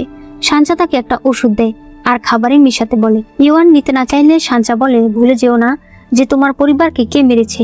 ইউয়ান তখন নিয়ে নেয়। ঘরে আসলে ইউয়ান শ্যাংইউর জন্য ওষুধ নিয়ে আসে। শ্যাংইউ একটা আইব্রো পেন্সিল তাকে দিয়ে বলে, তুমি আমার আইব্রোটা এঁকে দাও, এরপর আমি ওষুধটা খেয়ে নেব। ইউয়ান তার আইব্রো আঁকলে শ্যাংইউ মনে করে আগের জন্ম ইউয়ান তার আইব্রো এঁকে দিত। আইব্রো এঁকে ইউয়ান বলে, মহারাজ ওষুধ ঠান্ডা হয়ে যাচ্ছে। শ্যাংইউ জানে এই ওষুধ খেলে সে মরে যাবে, তারপরেও সেই ওষুধটা সে খেয়ে নেয়। এরপর সে প্রচন্ড অসুস্থ হয়ে যায়। ডাক্তার বলে, আমি হয়তো ওনাকে বাঁচাতে পারবো না। এটা শুনে জিহ্যাং প্রচন্ড টেনশনে পড়ে যায়। এরপরেই একজন সৈনিক এসে দেখতে পায় শ্যাংইউ মারা গেছে। পরদিন সাঞ্চা সিংহাসনে বসে। সে ঘরে আসলে ইউয়ান বলে, এবার তোমার ওয়াদা তোমাকে পালন করতে হবে। সাঞ্চা বলে, তোমার পরিবার যে নির্দোষ ছিল সেটা আমি প্রমাণ করব, তবে এই জন্য তোমায় আমাকে বিয়ে করতে হবে। ইউয়ান বলে, এটা কি ধরনের কথা? সাঞ্চা বলে, তুমি না করতে পারবে না, কারণ আমি যা চাই তা আমি নিয়ে নিই। এদিকে জিহ্যাংয়ের কাছে একটা চিঠি আসে যেখানে সবকিছু লেখা ছিল যে ওই বছর আসলে জেনারেলের পরিবারকে মেরেছিল ছোট রাজকুমারী। অন্যদিকে দেখা যায় শ্যাংইউ আসলে বেঁচে আছে। মূলত সাঞ্চা তাকে একটা ওষুধ দিয়ে এমন ভাবে অজ্ঞান করে রেখেছিল যে ডাক্তাররাও ধরতে পারেনি। এরপরে ইউয়ান সেখানে আসলে সাঞ্চা বলে, আমি আর ইউয়ান বিয়ে করছি। সে ইউয়ানের হাতে একটা চাকু দেয়। ইউয়ান চাকুটা শ্যাংইউর বুকে ঢুকিয়ে দেয়। শ্যাংইউ বলে, তুমি কি কখনো আমাকে ভালোবেসেছিলে? ইউয়ান বলে, কখনোই না। শ্যাংইউ বলে, যাই হয়ে যাক না কেন তুমি কখনো অনুশোচনা করবে না, তুমি বেঁচে থেকো। তখন সাঞ্চা এসে চাকুটা আরো ঢুকিয়ে দেয় আর শ্যাংইউ সেখানেই মারা যায়। এরপরে দেখা যায় জিহ্যাং আইনকে বলে, এখন থেকে আমি তোমাকে নিয়ে রাজ্যের বাইরে থাকবো, কিন্তু তার আগে আমার একজনের সঙ্গে দেখা করার আছে। সে ইউয়ানের সঙ্গে দেখা করে আর তাকে বলে, চিঠিটা আমি মহারাজকে দিতে চেয়েছিলাম কিন্তু উনি তো নেই, তাই তোমাকে দিচ্ছি। সে চিঠিটা তাকে দেয় আর বলে, ওই সময় মহারাজ তোমার পরিবারকে মারার আদেশ দেয়নি। তোমার পরিবারকে মেরেছিল ছোট রাজকুমারী, শুধুমাত্র তোমাকে ব্যবহার করে একদিন সিংহাসন পাওয়ার আশায়। ইউয়ান বলে, এটা কি করে সম্ভব? জিহ্যাং বলে, আমি তোমাকে সত্যি কথা বলছি, তারপরও তোমার যদি বিশ্বাস না হয় তুমি এই বিষয়ে ভালো করে খোঁজ নিয়ে দেখতে পারো। এরপরে দেখা যায় জিহ্যাং আইনকে নিয়ে বাজারে ঘুরছিল। সে তাকে একটা হেয়ার পিন কিনে দেয়। এরপরে তারা একটি আলাদা জায়গায় আসলে আইন অনেক অসুস্থ বোধ করতে থাকে। ইউয়ান তাকে নিয়ে একটা খাদের উপরে বসে। আইন বলে, আজকে সূর্যাস্তটা অনেক সুন্দর। জিহ্যাং বলে, আমি সারা জীবন তোমার সাথে এভাবে সূর্যাস্ত দেখতে চাই। আইন বলে, আমিও। তবে তার যে অনেক কষ্ট হচ্ছিল সেটা জিহ্যাং বুঝতে পারে। সে আইনকে বলে, তুমি ঘুমাও। এরপরেই আইন মারা যায়। ইউয়ান কষ্ট তো পায়, তবে আইনের যে কষ্ট হচ্ছে তার থেকে এরকম হওয়াটাই ভালো। অন্যদিকে সাঞ্চা তার মায়ের মেমোরিয়াল ট্যাবলেট নিয়ে আসে আর বলে, দেখো মা, তোমার প্রিয় মেয়ের চাইতে আমি ভালো রাজা হয়েছি। সে পাগলের মতো নাচতে থাকে। এরপর সে বলে, অনেক বছর আগে তুমি জেনারেলের পরিবারকে নিয়ে ভয় পেতে, কারণ তাদের অনেক মিলিটারি পাওয়ার ছিল। ওই সময় জেনারেলের পুরো পরিবারকে আমি শেষ করে দিয়েছি, কিন্তু তারপরও তুমি আমার প্রশংসা না করে তোমার মেয়েকেই সবসময় ভালো বলতে, আর এই জন্য আমি জেনারেলের পরিবারের মৃত্যুর দোষ দিয়েছি তোমার বড় মেয়ের উপর। একটু পর ইউয়ান শ্যাংইউর ছাই নিয়ে সেখানে আসে। সে বলে, তার মানে আসলেই এই সব কিছু তুমি করেছো। সাঞ্চা বলে, তো কি হয়েছে? তুমি আমাকে মারবে? তোমার সেই সাহস আছে? ইউয়ান চাকু দিয়ে তার গলায় আঘাত করে। সাঞ্চা নিচে পড়ে গেলে ইওয়ান আবারও তার পেটে চাকু ঢুকিয়ে দেয়। এরপরে সে যখন বাইরে আসে তখন সে মনে করতে থাকে শ্যাংইউ কি বলেছিল। হয়তো শ্যাংইউ আগেই জানতো যে সে তাকে ভুল বুঝছে। তখনই রাজ সেনারা চারদিক থেকে তাকে ঘিরে ফেলে আর মুহূর্তের মধ্যে অনেকগুলো বল্লম তার পেটে ঢুকিয়ে দেয়। ইওয়ান কল্পনা করে শ্যাংইউ তার কাছে আসছে। সে শ্যাংইউকে বলে, আমাকে ক্ষমা করে দাও, আমি আসছি তোমার কাছে। এরপর সেও মারা যায়। এদিকে মাস্টারের ফরমেশন নষ্ট হয়ে যায়। সেই ছাতার ভেতর থেকে রাক্ষসা তেলিসমান বলতে থাকে, এদের স্পিরিচুয়াল পাওয়ার এত স্ট্রং কেন, আমি এদেরকে নিজের মধ্যে নিতে পারছি না। এরপরেই সবাই বাইরে চলে আসে। সবার প্রথমে সানচার জ্ঞান ফিরলে সে ইওয়ান আর শ্যাংইউকে সেখান থেকে নিয়ে যায়। সে তাদেরকে এক জায়গায় রেখে তাদের উপর আক্রমণ করতে যায়। তবে এরপর সে নিজেই বলতে থাকে, থাক, আসলে তোমাদের দোষ না, আমি তোমাদের সঙ্গে অন্যায় করেছি, তাই এই জীবনে আবারও আমি আমার সবকিছু হারিয়ে ফেলেছি। সে সেখান থেকে চলে আসে। এরপরে জিহাং এর জ্ঞান ফেরে। সে সামনে আইনকে পড়ে থাকতে দেখে। সে তাকে কোলে নিয়ে চলে আসে। অন্যদিকে ইওয়ানের জ্ঞান ফিরলে সে বুঝতে পারে শ্যাংইউ অসুস্থ। তাই সে নিজের ক্রিস্টাল হার্ট দিয়ে তাকে ঠিক করার চেষ্টা করে। তখন সে কিছু ভিশন দেখতে পায়, যেখানে সে হ্যাভেনের জেনারেল ছিল আর তার সামনে ছিল শ্যাংইউ, যে কিনা একজন ডেভিল হরিণ ছিল। শ্যাংইউ ওই সময় অনেক বড় একটি ডেভিল ছিল। এগুলো দেখে ইওয়ান ভয় পেয়ে যায় আর সে বুঝতে পারে শ্যাংইউর সঙ্গে তার পরিচয় হাজার হাজার বছর আগে থেকে। ইওয়ান অজ্ঞান হয়ে গেলে শ্যাংইউর জ্ঞান ফেরে আর সে সামনে ক্রিস্টাল হার্ট দেখতে পায়। সে বুঝে যায় এটাই আসলে ইওয়ান। সে নিজের আঙুল কেটে রক্ত দিয়ে সেই হার্টকে নারিশ করে আর এরপর সেটা আবার ইওয়ানের ভেতর দিয়ে দেয়। এরপরে ইওয়ানের জ্ঞান ফেলে সে বুঝতে পারে সে শ্যাংইউর আসল বাড়িতে আছে। শ্যাংইউ বলে, এটা হলি স্পিরিটদের বাড়ি, মানে আমার বাড়ি। তুমি কিভাবে আমাকে সুস্থ করলে? ইওয়ান বলে, আমি জানি না। শ্যাংইউ বলে, তুমি যেহেতু আমার অনেক ভালো একজন শিষ্য, তাহলে তোমার গায়ে আমি পাপেট উঠ দিয়ে দিই, মানে আমি ব্যথা পেলে তুমিও পাবে। ইওয়ান চুপ করে থাকলে শ্যাংইউ বলে, কি হয়েছে, ভয় পাচ্ছ? যখন আমার গায়ে দিয়েছিলে তখন ভয় লাগেনি? তোমার শরীরে হার্ট নেই, তোমার শরীরে ক্রিস্টাল হার্ট রয়েছে ইওয়ান। ইওয়ান তখন বলে, হ্যাঁ, আমার হার্ট নেই, আমার হার্ট তুমি চুরি করে এনেছো। তুমি আমাকে বলো তুমি কেন এমনটা করেছো? শ্যাংইউ বলে, মাস্টার বলেছে এম্বার হার্ট দিয়ে আমার পরিবারের সকল লোককে ফেরানো সম্ভব। এম্বার হার্ট শুধুমাত্র তোমার কাছেই আছে। তোমার মনে ভালোবাসা জাগলেই তোমার হার্ট এম্বার হার্টে পরিণত হয়। ইওয়ান বলে, তো এর জন্য তুমি আমাকে ভালোবেসেছিলে? শ্যাংইউ বলে, এসবের জন্য তুমিই দায়ী, তুমি আমার পরিবারকে শেষ করেছো। ইওয়ান বলে, মিথ্যে কথা, আমি কিছুই করিনি। শ্যাংইউ বলে, আমি ওই মিররে দেখেছি, তুমি আদেশ দিয়েছিলে। ইওয়ান বলে, আমার কাছে কোনো প্রমাণ নেই, তাই আমি প্রমাণ করতে পারবো না যে আমি এই কাজ করিনি, কিন্তু আমি যা বলছি তা সত্যি কথা। তারপরে যদি তোমার বিশ্বাস না হয় তাহলে এই নাও হেয়ারপিন আর আমাকে মেরে ফেলো। কিন্তু শ্যাংইউ সেটা ফেলে দেয়। শ্যাংইউ বলে, চলো আমার সাথে এখনই, আমরা মাস্টারের কাছে যাব। কিন্তু ইওয়ান তাকে অজ্ঞান করে ফেলে আর এরপর সে তাকে নিয়ে নিজের প্রাসাদে ফিরে আসে। একটু পর সে তার মায়ের কাছে গিয়ে ক্ষমা চায়। সে বলে, আমি জানি শ্যাংইউ আমার হার্ট নষ্ট করে ফেলেছে, তবে শ্যাংইউকে ছাড়া আমি থাকতে পারবো না। তার মা বলে, ও কোনো খারাপ মেয়ে নয়, ও অনেক কিছুর ভেতর দিয়ে গেছে, তাই তোমাকে আমি আর আটকাবো না। এরপরে ইওয়ান সানচাকে বলে, আমি যখন প্রাসাদে ছিলাম না তখন প্রাসাদের সবকিছু তুমি দেখাশোনা করেছো, এই জন্য তোমাকে অনেক ধন্যবাদ। সানচা বলে, ওই জন্ম থেকে ঘুরে আসার পর আমি বুঝতে পেরেছি আমি এতদিন যা করেছি সবই ভুল করেছি। ইওয়ান বলে, এখন আমি তোমাকে ডেমন রাজা ঘোষণা করব। আমি এই সকল নিয়ম ভাঙতে চাই যে ডেমনরা ইমর্টালদের বিয়ে করতে পারবে না, মেয়েরা রাজা হতে পারবে না। এই সকল নিয়মগুলো আজ থেকে বন্ধ। একটু পর ইওয়ানের কাছে সৈনিক এসে বলে, ওই দিন একটা ছোট মনস্টার দেখতে পেয়েছিল, আপনার জন্য আসলে ফাঁদ সৃষ্টি করেছিল ইউশু সেক্টর মাস্টার হ্যাংশুই। এরপর দেখা যায় ডেমনদের রাজা এখন সানচা। অন্যদিকে ইওয়ান শ্যাংইউর কাছে আসে। সে বলে, এতগুলো দিন হয়ে গেছে, এখনো তুমি আমার সঙ্গে কোনো কথা বলছো না। শ্যাংইউ বলে, ইমমর্টাল আর ডেমনরা জন্ম থেকেই শত্রু হয়, তাই তুমি আমাকে যেতে দাও। ইওয়ান বলে, একমাত্র আমার কাছে থাকলেই তুমি ভালো থাকবে। সে তখন তাকে সেই ভিশনগুলো দেখায় যেগুলো সে ওই দিন দেখতে পেয়েছিল। এগুলো দেখে শ্যাংইউ ভয় পেয়ে যায়। তখনই ইওয়ানের সৈনিক সেখানে আসে। সে বলে, আমি খোঁজ নিয়ে জানতে পেরেছি বাইলি আর হ্যাংশুই অনেক বছর আগে থেকেই শত্রু। বাইলির একটি ছোট বোন ছিল যার নাম ছিল চিংহুয়ান, যার সঙ্গে শ্যাংহুইর সম্পর্ক ছিল, কিন্তু ডেমনরা এটা কখনোই মেনে নেবে না, তাই তারা চিংহুয়ানকে একদিন ধরে নিয়ে যায়। এরপরে চিংহুয়ান হ্যাংশুইয়ের কাছে ফিরে আসে। হ্যাংশুই বুঝতে পারে চিংহুয়ানের ইমর্টাল এসেন্স তারা নষ্ট করে দিয়েছে। চিংহুয়ান বলে, তারা আমাকে মুক্ত করে দিয়েছে, এখন আমি তোমার সঙ্গে থাকতে পারবো। আর এরপরেই সে মারা যায়। ইওয়ান বলে, উনি আমাকে ওই দিন খাদের নিচে বন্দি করে রেখেছিল। উনি এই সবকিছু প্ল্যানিং করেছে যাতে তোমাকে ব্যবহার করে উনি এম্বার হার্ট পায়, কারণ এগুলো হয়তো চিংহুয়ানকে ফেরাতে তার প্রয়োজন। শ্যাংইউর কিছুতেই এগুলো বিশ্বাস হচ্ছিল না। ইওয়ান তখন সেই ঘর থেকে চলে যায়। এদিকে অনেকদিন পর আইনের জ্ঞান ফেরে। সে জিহানকে বলে, ওই দিন তোমরা বেরিয়ে যাওয়ার পর আমি দেখেছি মাস্টার রাক্ষসা তেলিসমানের সঙ্গে কথা বলছিল। মাস্টারের উদ্দেশ্য ভালো না। তখনই মাস্টার সেখানে চলে আসে। সে বলে, যেহেতু তোমরা সবকিছু জেনেই গেছো, তাহলে এখন সময় এসে গেছে তোমাদেরকে শেষ করে দেওয়ার। সে তাদের উপর আক্রমণ করলে আইন তার হাত নিজের উপর ধরে রাখে আর জিহানকে বলে চলে যেতে। মাস্টার আইনকে মেরে ফেলে। এদিকে আইন ঘরে এসে দেখতে পায় শ্যাংইউ চলে গেছে। সে শ্যাংইউর বাঁশিটাকে নিজের কাছে নেয়। দেখা যায় শ্যাংইউ নিজের বাড়িতে এসেছে। তখন ইউয়ান সেখানে আসে। শ্যাংইউ বলে, আমার মনে হয় কোথাও ভুল হচ্ছে। জিহান এসে বলে, না, কোনো ভুল না, শুরু থেকেই এই সবকিছু একটা প্ল্যানের মাধ্যমেই চলছে। এরপর হ্যাংশুইকে দেখানো হয়, অর্থাৎ মাস্টারকে। সে বলতে থাকে, চিংহুয়ান, তুমি চিন্তা করো না, খুব তাড়াতাড়ি আমরা এক হব।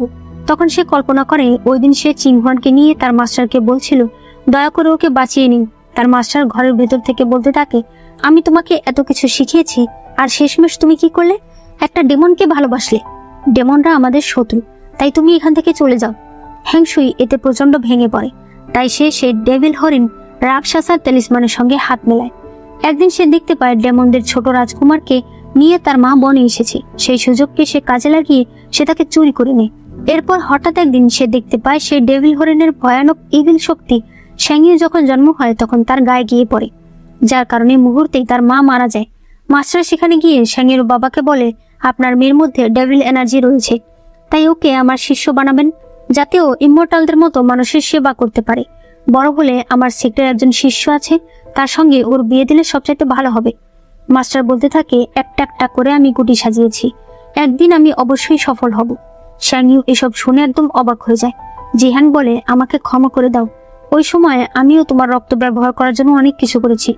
সে তখন সেই মিররটা আবার দেখায় আর বলে, এটা হ্যাংশুই নিজের ম্যাজিক দিয়ে অন্যরকম করে দিয়েছিল, এটাকে আমি ঠিক করেছি। এরপরে আবার যখন তারা সেটা দেখে তখন তারা দেখতে পায় ওই দিন বিয়ের রাতেই হ্যাংশুই একটা ফর্মেশন করছিল। কিন্তু হঠাৎ করেই শ্যাংইয়ের ভিতরে সেই ডেভিল হরিণ জেগে ওঠে আর সে হ্যাংশুইয়ের কাছ থেকে নিজের পাওয়ারফুল ছাতাও নিয়ে আসে। এরপরে সে এর মাধ্যমেই সবাইকে মেরে ফেলে। তার বাবা তাকে বাধা দিতে চাইলে সে তাকেও মেরে ফেলে। এসব দেখে শ্যাংইউ কাঁদতে শুরু করে। সে বলে, তার মানে আমিই আমার নিজের লোকেদের মেরে ফেলেছি, আমিই আমার বাবাকে মেরেছি। ইউয়ান বলে, এতে তোমার কোনো দোষ নেই। জিহান বলে, আমাদেরকে হ্যাংশুইকে আটকাতে হবে। তারা বাইরে আসলে দেখতে পায় হ্যাংশুই সেখানে দাঁড়িয়ে আছে। শ্যাংইউ বলে, আমি আপনাকে এত বিশ্বাস করেছি, আর আপনি সব সময় আমাকে শুধু মিথ্যা কথা বলেছেন। হ্যাংশুই বলে, আজ আমি তোমাদেরকে রাক্ষসা হরিণকে দিয়ে দেব। এরপরে সে ফরমেশন তৈরি করতে চায়। জিহান তখনই অজ্ঞান হয়ে যায়। হ্যাংশুই শ্যাংইউকে টেনে নিয়ে আসে আর সে তার ভেতর থেকে পাওয়ার নিয়ে নিজের মধ্যে নিতে থাকে। কিন্তু একটু পরেই হ্যাংশুইর মধ্যে সে ডেভিল হরিণ চলে আসে আর সে উল্টো হ্যাংশুইকে মেরে ফেলে। তখন ইউয়ান তার কাছে আসতে থাকে আর বলতে থাকে, শ্যাংইউ, এমনটা করো না। শ্যাংইউ নিজের হাতে তলোয়ার নিয়ে ইউয়ানকে আঘাত করে। ইউয়ান বলে, শ্যাংইউ, নিজের শরীরকে ওকে কবজা পেতে দিও না। শ্যাংইউ তাকে তলোয়ার দিয়ে আঘাত করে। ওই সময় ইউয়ানের কাছ থেকে সে বাঁশিটা পড়ে যায়। ইউয়ান সে বাঁশিটা বাজালে শ্যাংইউ তখন তার সঙ্গে কাটানো দিনগুলোর কথা মনে পড়ে। সে তখন নিজেই বলতে থাকে, না না, আমি ওকে মারতে পারবো না, তুমি এমনটা করতে পারো না। এরপর আবার নিজেই বলে ওঠে, কেউ আমাকে আটকাতে পারবে না। শ্যাংইউ কিছুতেই সেই ডেভিল হরিণের সঙ্গে পারছিল না। ডেভিল হরিণ তাকে দিয়ে ইউয়ানকে মেরে ফেলতে চাইছিল, কিন্তু শ্যাংইউ তো এটা কিছুতেই হতে দিতে পারে না। তাই শ্যাংইউ নিজেই নিজেকে মেরে ফেলে। ইউয়ান তখন প্রচন্ড ভেঙে পড়ে। এরপরে জিহাংয়ের জ্ঞান ফিরে আসে। জিহাং কেন বেঁচে আছে আমি জানি না, ওকে বাঁচানোর কোনো প্রয়োজনই আমি মনে করি না। যাই হোক, এরপর দেখা যায় এভাবেই বছরের পর বছর কাটছে। ইউয়ান একা একা বিভিন্ন জায়গায় ঘুরে বেড়ায়। হঠাৎ করে একদিন পেছন থেকে কেউ একজন বলে ওঠে, আমার এলাকায় আপনি কেন এসেছেন, তাও আবার আমার অনুমতি ছাড়া? ইউয়ান পেছনে ফিরে তাকালে দেখতে পায় এটা শ্যাংইউ, যার হয়তো আবারও জন্ম হয়েছে। ইউয়ান তখন তার দিকে আসতে থাকে। আর এখানেই এই ড্রামাটি শেষ হয়ে যায়। ড্রামাটি তোমাদের কেমন লেগেছে সেটা অবশ্যই আমাকে জানিয়ে দিও। ভিডিওতে অবশ্যই লাইক করো আর চ্যানেলে নতুন হলে চ্যানেলটাকে সাবস্ক্রাইব করে দিও।